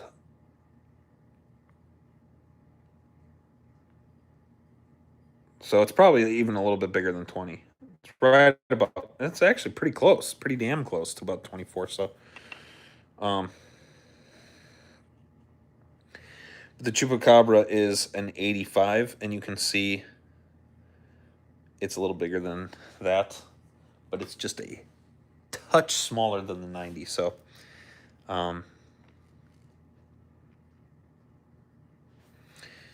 yeah, right there, kaboom. But Plinker, let me know how you want to get it. If you want me to send it to you, or if you want me to bring it to HHST. Got some spare Enzo clips. Listen, once you have it in your possession, it is yours to do with what you please. But don't say I didn't warn you, okay?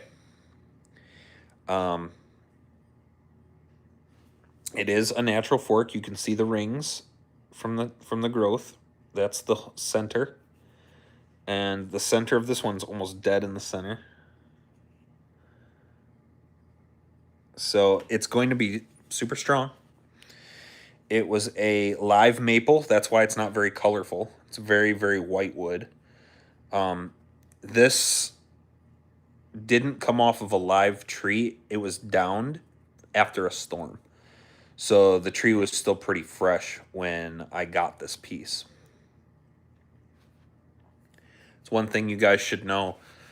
I'm not like a tree hugger or anything. I don't care that much about whether or not people are chopping down trees. Like, I don't care about that kind of thing.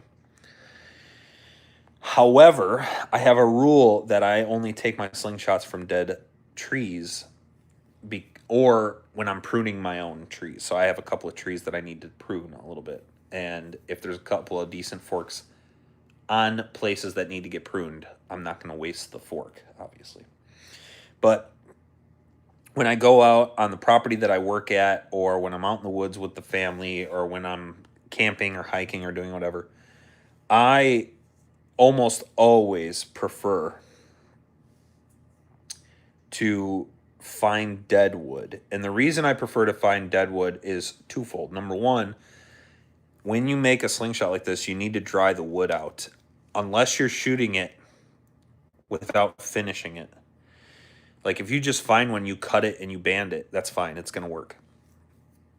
But if you want to make them look good, you got to dry the wood out. And fell trees are drier than their standing counterparts. The other reason is because after wood has fallen and it's been dead for a while, which in a lot of cases the tree is still standing and it's been dead for a while, but when branches fall off of trees and then they're out in the elements for a couple years, the wood grain patterns explode. The worms get to it. That's when you end up with this kind of stuff. The wood and the fungi and the bacterias and the mold and all that good stuff gets in there. And it just makes the wood so beautiful. It makes the wood so unique looking, so beautiful looking. You get crazy, like, grain patterns in there, the burls. Like, that only happens on old dead wood that's been rotting. And like this. Whatever is going on in the heart of this piece, you know that that's been dead a long time, because fresh wood don't look like that. Especially, this is oak. It's white oak. Actually, I think this is red oak. But I mean, look at that. That side looks great and healthy and super strong, and then all of a sudden, and this was just a knob, that I burned when I was sanding it with my whatever it's called, angle grinder. But look at that part of the wood. That is from dead wood. That is old dead wood. It had, that piece of wood was probably dead for years. Years and years and years. And look at the grain in the center at the heart.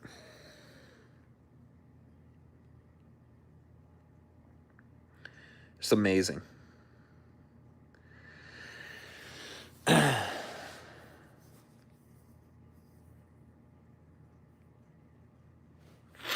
cut my bands at 6 feet. Yeah, I think I don't know what went on with this piece, but it was a magical piece of wood, and it made an excellent slingshot. I actually have a YouTube video where I made this on video.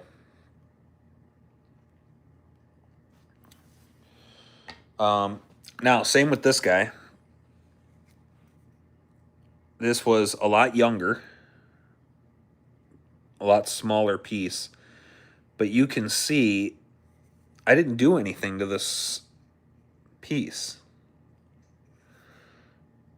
Like the core of it isn't colorful at all, you know. But look at how some of the grains started to come through and like darken in there. There it goes.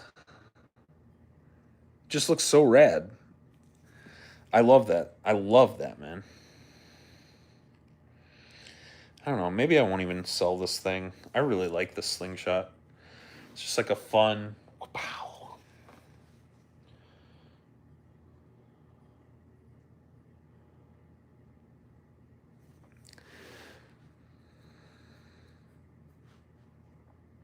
$2.30 comes quick. Hey, Squatch. Appreciate you for stopping by, man.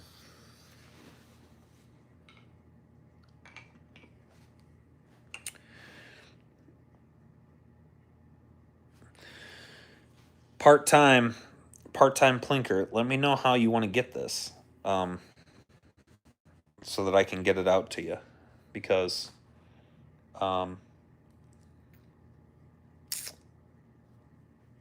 you're a wood-hugging, tree-hugging lover hippie. Yeah, that's me. That's me, the old hippie.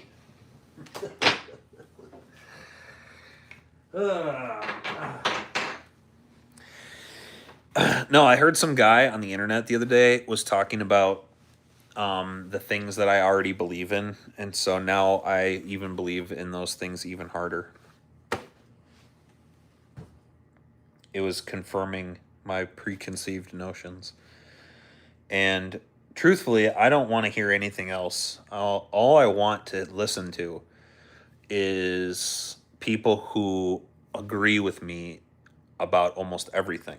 I want to listen mostly to that so that I don't have to hear that there are people in the world that don't share my opinions. People in the world that don't share my opinions, I don't think there are any, honestly. But if there are people that don't share my opinions, we should probably assemble a task force. And I don't know. I don't know what we would do. I think all the islands of Hawaii are populated now, so I don't think sending them to like a desert island would be a good idea. I don't know. We'll see. Probably nobody will ever have different opinions than me, but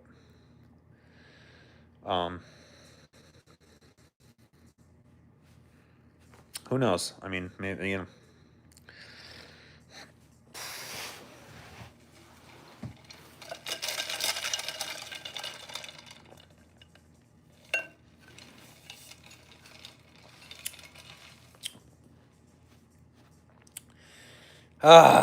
Anyway.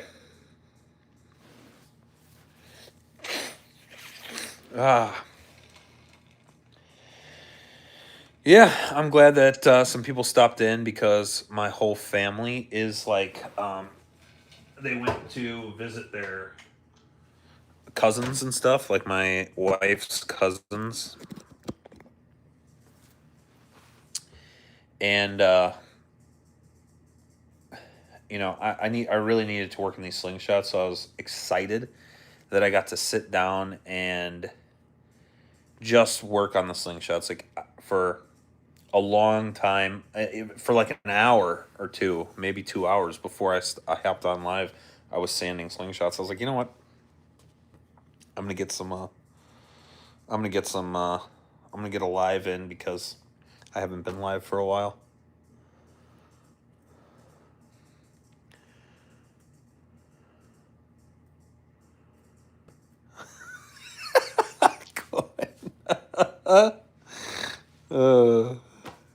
I really needed to know your opinion because of your opinion is the most important opinion.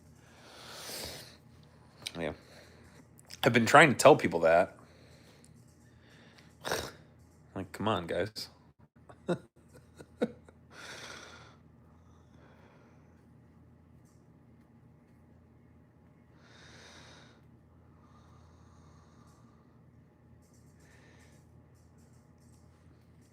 I think Al and Coin, though, shoot long draw, right? And Sam, I don't know if you have any long draw bands, do you? I need to wash my hat. This hat has been to work with me a few times. And you can see like the dirt and stuff from where like I grabbed my hat. Like when I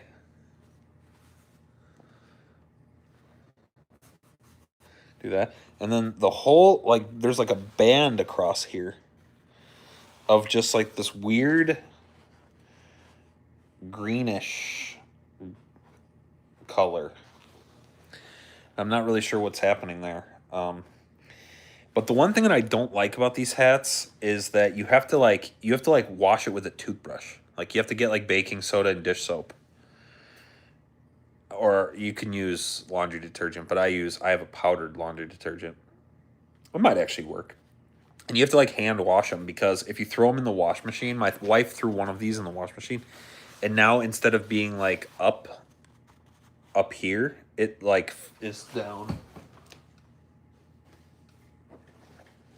I don't have it over here. I like this hat too, but because so I have a great big head, like a giant head, and if I set this on my head, the bill is on the top of my head. So it like rests on the top of my head and like goes up like that. I can put this in the front and pull it down because it stretches, so it's stretchy. But if there's no stretch to it, it rests on the top of my head, and that's how I naturally want to wear my hat. This one that they sent me, which is just gorgeous. I love this. I'm not a big fan of camo, honestly. I could care less for camo. But I really like the way that they did this hat. It's fine in that position. But when I pull it down over my head, it looks freaking weird. Right? It looks like my head like vanished. Like the hat should be up. I don't know. It looks weird, in my opinion. When I was a kid, I used to wear my hat backwards all the time, but now I have this really bad receding hairline. So, like, I got all this forehead to go. Like, so much forehead here. And now when I wear my hat backwards, I look like I'm bald. I look like just a bald dude. It's not that big of a deal with the flex fits because obviously, but man.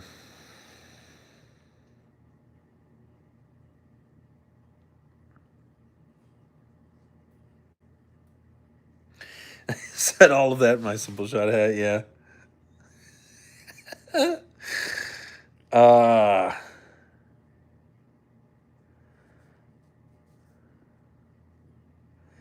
Dang, I would have loved to see what he said.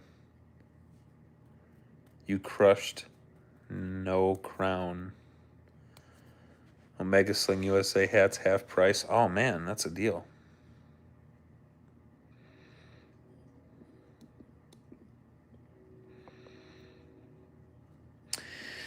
What's up, Hawk? I don't know why there wasn't a notification. Somebody else said that earlier. I don't know. I don't know anything about that.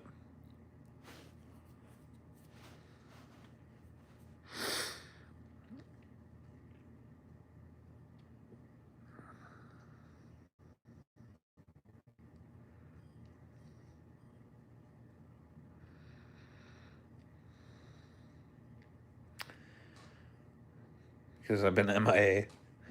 Yeah, dude, I'm around, guys. I'm here. Um coin apparently out of the loop. I don't know what that means.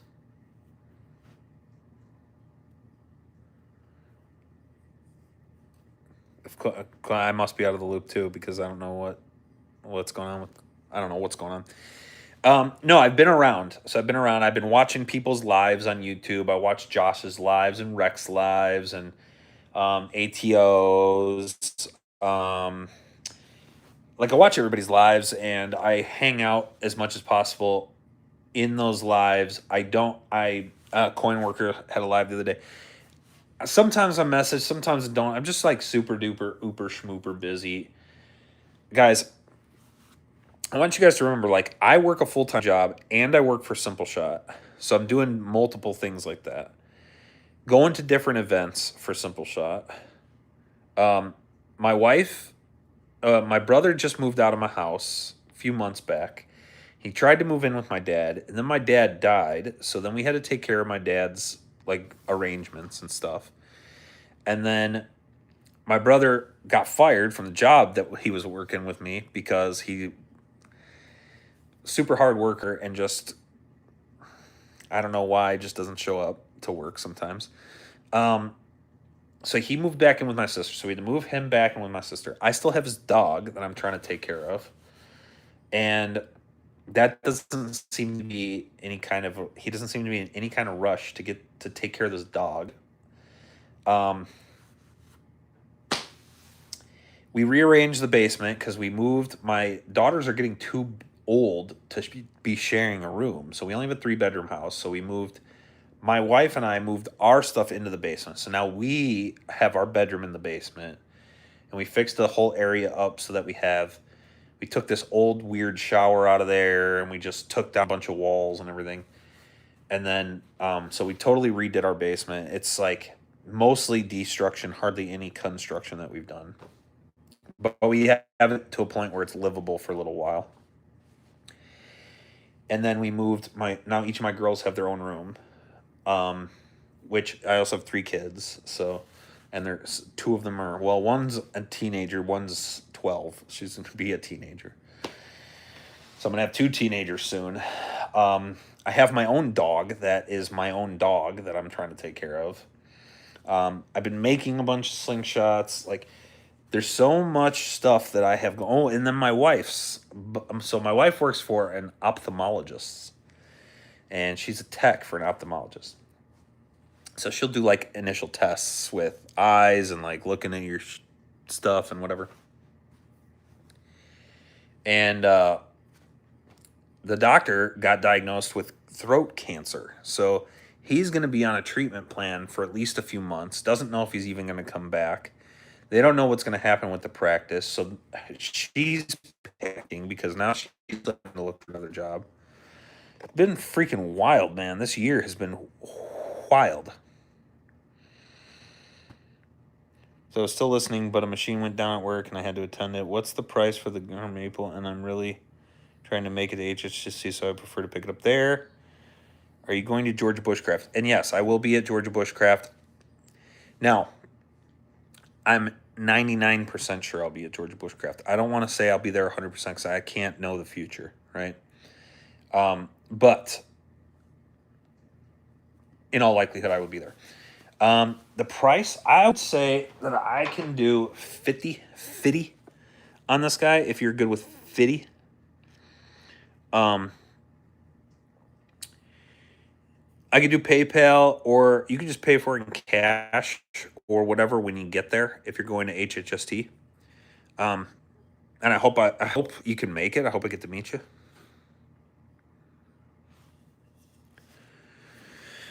Georgia Bushcraft is a 14 or 15 hour drive for me.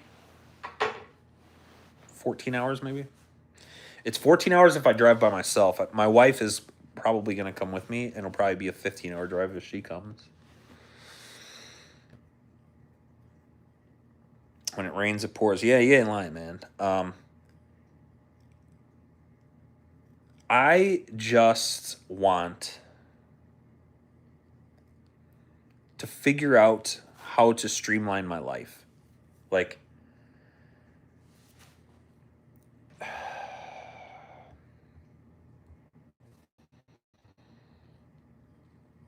I don't know.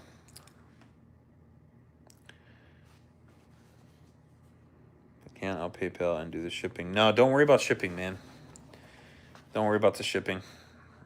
Shipping ain't gonna cost much. But yeah, if you can make it, so I'll bring it. If you can't, you can't. We can do PayPal. It's no big deal.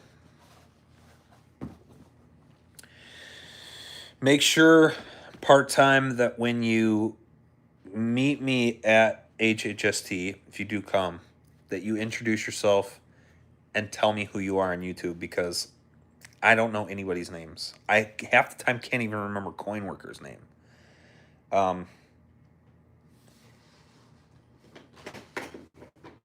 And it's not that I don't remember his name. Eventually I do. But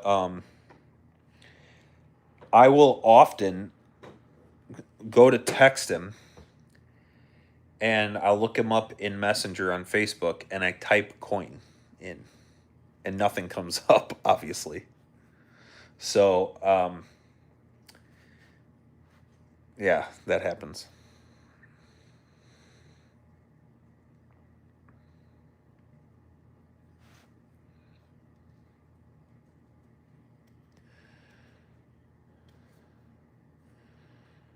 I don't even know what smokes like in real life. Oh, dude. I can't wait, man. So, like 2 weeks ago, I had a great big party at my house, too. So, this was another thing. So we were fixing up this basement and getting my whole house in order because we were having this party. So, for like a week, all I did was go to work, come home, clean, eat, and go to bed. Like I didn't do anything else for an entire week except work, then come home and work. And every year, my wife and I had hosted our fantasy football draft party. And every year, it goes off without a hitch, except for last year, maybe it was. I think it was. Last year, I. So it's been like 5 or 6 years that we've done this. It's got to be 5 or 6 years. First couple years, great. It went off without a hitch. Everybody was cool. Everything happened. We had the party in my basement those 2 years. And so people would go outside to like smoke and stuff because there are some smokers. I don't smoke. I don't do pot or anything. I'm not like a big pothead or whatever. I don't do it. I don't like it. It's not my thing. But I don't care if other people do it. I really don't. If you want to come, hang out, do it. I don't care. So people would go outside to smoke, and then they would come back in, and they would leave and come back in, and then we make a bunch of food. Everybody brings some food. Everybody brings some drinks, and everything was fine. And then we do the fantasy football draft, and it just takes forever. It takes forever. Okay. And we spend like 4 hours doing this fantasy football draft. And it's stupid. It's stupid to spend so much time. Half of the league doesn't even keep up with it all season. So there's only really like, and we had this humongous league. Typically, if you don't know anything about fantasy football, typically there's usually 10 or 12 teams in a fantasy football league. And everybody takes turns drafting the guys that they want, and you put it all in the app, and the app does all the work, really. But if people don't show up to the draft party, then they have to. What we used to do is I would have to be messaging them. So during the draft, I would have to be messaging the people that weren't there. Who do you want? This guy got taken. That guy got taken. Is this guy available? Is that guy available? And that sucked. So I changed the rules of the league so that it was going to be, we're going to automatically draft in the app. So you're just, everybody, no matter where you are, you can just be on the app and be drafting and watch it happen in real time. Well, that sped up the process. So we cut it down from like 4 hours down to like 3 hours. Well, this year, so last year, what ended up happening was it still took like 3 hours. And I figured that I was going to just get drunk before we drafted because we didn't start the draft till like 7 o'clock or 8 o'clock. By the time the draft is over, it's late, and I don't have time to get drunk. Like, I don't have time to get drunk. It's 11:30 sometimes. Like, that's late. I'm only going to be up until 1 or 2 in the morning or something like that. Like, I'm old. I don't want to stay up till 5 o'clock in the morning. So anyway, the last year I got so drunk before the draft happened, and then we started the draft. I don't know how I managed to start the draft. I don't know how I managed to draft. I don't remember half of it, but by the time it was over, I was ready. I was ready to get these people out of my house. I did not want anybody here anymore. And I like sat in my room with the lights off. So this year, there was no way I was going to do that. A few people didn't want to participate in it anymore, which really is no big deal. Some friends of ours that just aren't interested in playing anymore. We told them they could come to the party still if they wanted to. They didn't end up coming, but whatever. So anyway, long story short, we cut 2 teams. We cut a couple of positions out of the teams. So it shortened up the amount of time that the draft took. And then I cut the time limit down per pick from 3 minutes to 2 minutes. And the draft went so fast and smooth this year.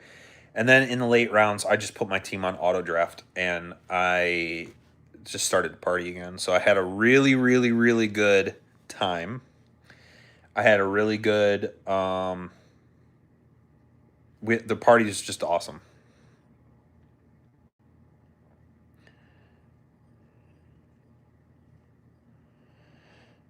Hardy got FOMO for HHST. Hardy went over budget in Canada Fan Expo with 2 concerts back to back. Well, last event to go to. Thanks for the invite. Coin, you're more than welcome to come. You do not have to participate in the football part. But next year, I'll invite you. You're more than welcome. It was a lot of fun. Anyway, the football part of it was like maybe 2 hours, if that. I don't even think it went 2 hours. It was so fast and so awesome. And I did not get drunk beforehand. I had quite a few drinks, but I probably drank about 5 or 6 drinks during the day leading up to that. Draft started at 7. We drafted. Everybody was done by 9 o'clock, and then we just partied. And from 9 till late, we were partying. We were playing bags. We were playing beer pong. I set up my big canopies outside. I set up a whole bunch of lights outside. We had music going.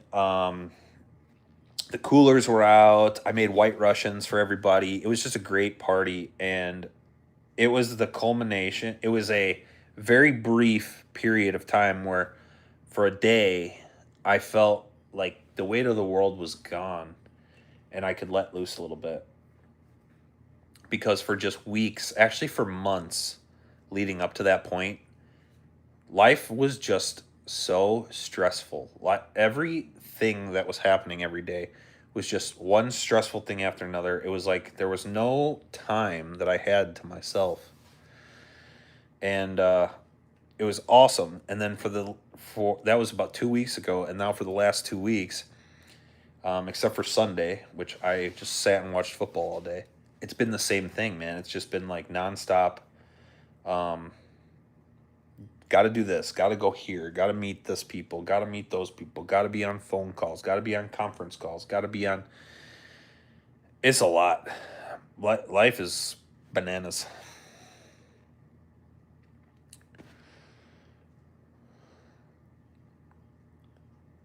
Just gotta smoke more micarta. Oh my god. I don't think that would help. I think that'd make it a lot worse. No, I don't. I just don't. I don't participate in the THC induced um, fun. I um, I am. I'm good with the amount of alcohol that I drink. Actually, it's kind of a funny story. So everybody that knows me probably knows that like I like to drink a beer. I like to drink beer specifically, and I like some other things. I like White Claw a lot. I know people probably make fun of me for it. I don't care. White Claw has more alcohol in it than beer does, and they taste good. I like them. Um, I do not like very much mixed drinks at all.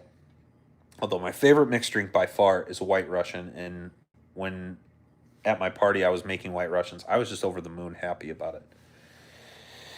Um, okay, I only drink like 4 times a year or 5 times a year. I drink when I'm at slingshot events. So how many slingshot tournaments is that? Um, ECST, Hocking Hills, and AIM. Those are like the 3 slingshot events that I can manage to get to every year. Um, in the future, it's looking like that's going to change. I'll probably be able to make it to a lot more, but as of right now, that's what it is. Um, we have 2 Georgia Bushcraft shows every year. Definitely bring out the beers at the Georgia Bushcraft show.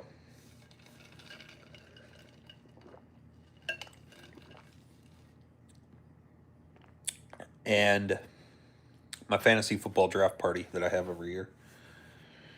That's it. That's really the only times that I drink. Now, I may have the odd beer here and there. If my wife and I go out to dinner occasionally, like on my birthday or something, she'll take me out. I'll drink, she'll drive, or we'll do the reverse, whatever. Occasionally, there'll be like the playoffs for football. I don't really watch many other sports, but I get obsessive about football. And occasionally during the playoffs, I will drink beers while I'm watching Green Bay lose. Um, but I don't really drink that much. And um, when I drink a lot. And it's crazy how much I can drink. I think at ECST, each day I was there this year, I drank like 10 or 12 beers. And I did not start drinking until after 5. And I felt good. Like I wasn't obviously super drunk or anything, but um anyway, long story short, this past 2 weekends ago now, this fantasy football party, I drank so goddamn much. I drank so much alcohol and I did not wake up with a hangover. I was good and I wouldn't say I was drunk, but I was close. Um I don't know what it is, man. I don't know if I just metabolize it really well. I don't know. It's knock on wood, but I just don't drink that often. Like I haven't touched a drop of alcohol since then. I probably won't drink until Hocking Hills. I don't drink like over the holidays or anything. I don't drink like New Year's. I don't like champagne. I don't drink wine at all. You know, I don't know. It's just not something I care for that much.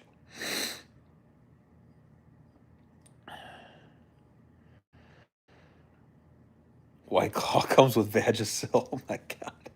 Can't stand beer. I'm a Summersby girl. Green apple is my kryptonite, and that and green apple Crown Royal. Ooh. I don't know if I could drink that. Bring the White Russian ingredients to HHST coin. If you bring anything other than heavy cream, I'm going to be so mad. I'm going to be so mad. I'm not going to drink it.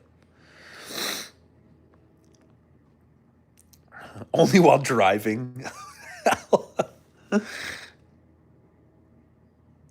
don't know how many beers we drank in the clubhouse Saturday night. Dude, I drank so much that night. I drank, while we were doing the tic-tac-toe tournament, I think I drank 4 beers.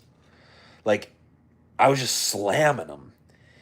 And I wouldn't say I was drunk. I wouldn't say even, I would say I was buzzed. I was feeling really good. Like, I was at a good level. But, man, if I stop drinking for like an hour, I'm out of it. I'm back to regular. I'm back to regular.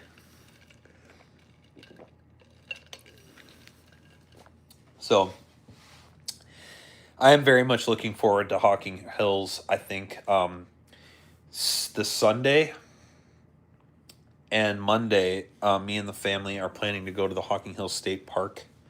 Going to talk to Scott again about just staying an extra night on his property. I don't think he's going to care at all. But yeah, good time.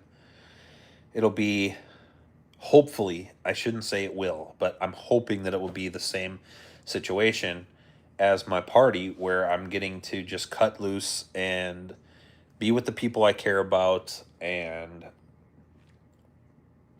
not have the worries that I carry with me on a day-to-day basis, not have the stress and the issues that I carry with me every day. And yeah, I'm so pumped. I'm so freaking pumped, man.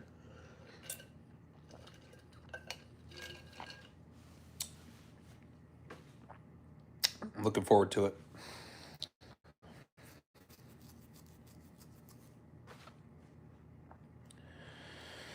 Oh, man, I've been on a while.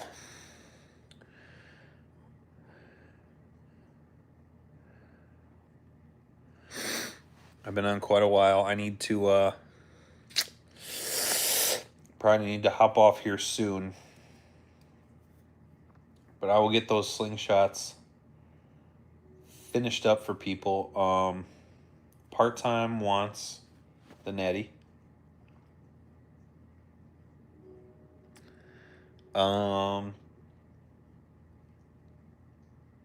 Jeremy wanted the 95.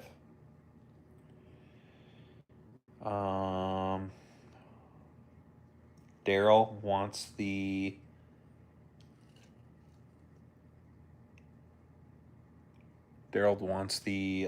Jade.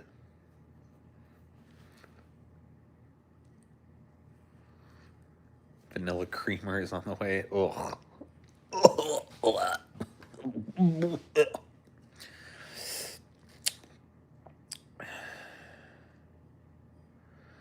$1,100. Oh my god, bro. You need to drive straight up. Yeah, or start walking, bro. Start walking. Part-time said they'll pick you up.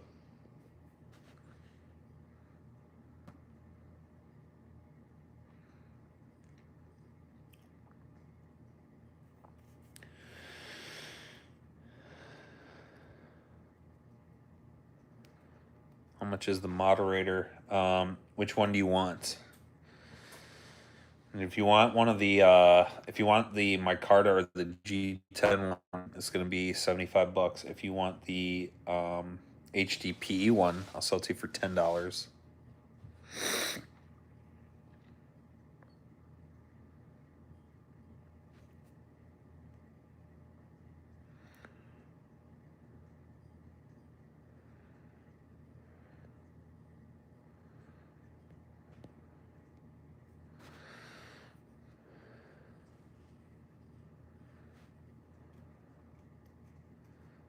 $1,100 is too damn much, bro. No thanks.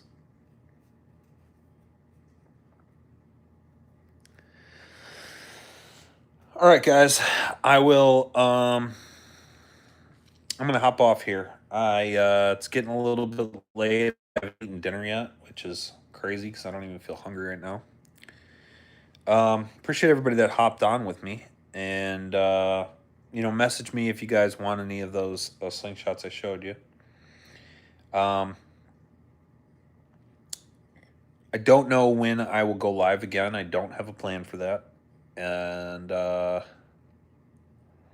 yeah, looking forward to Hawking Hills. Hope everybody that shows up has a good time. I hope everybody gets to show up. But yeah, appreciate you guys. Love you guys. And I'll see you in the next one.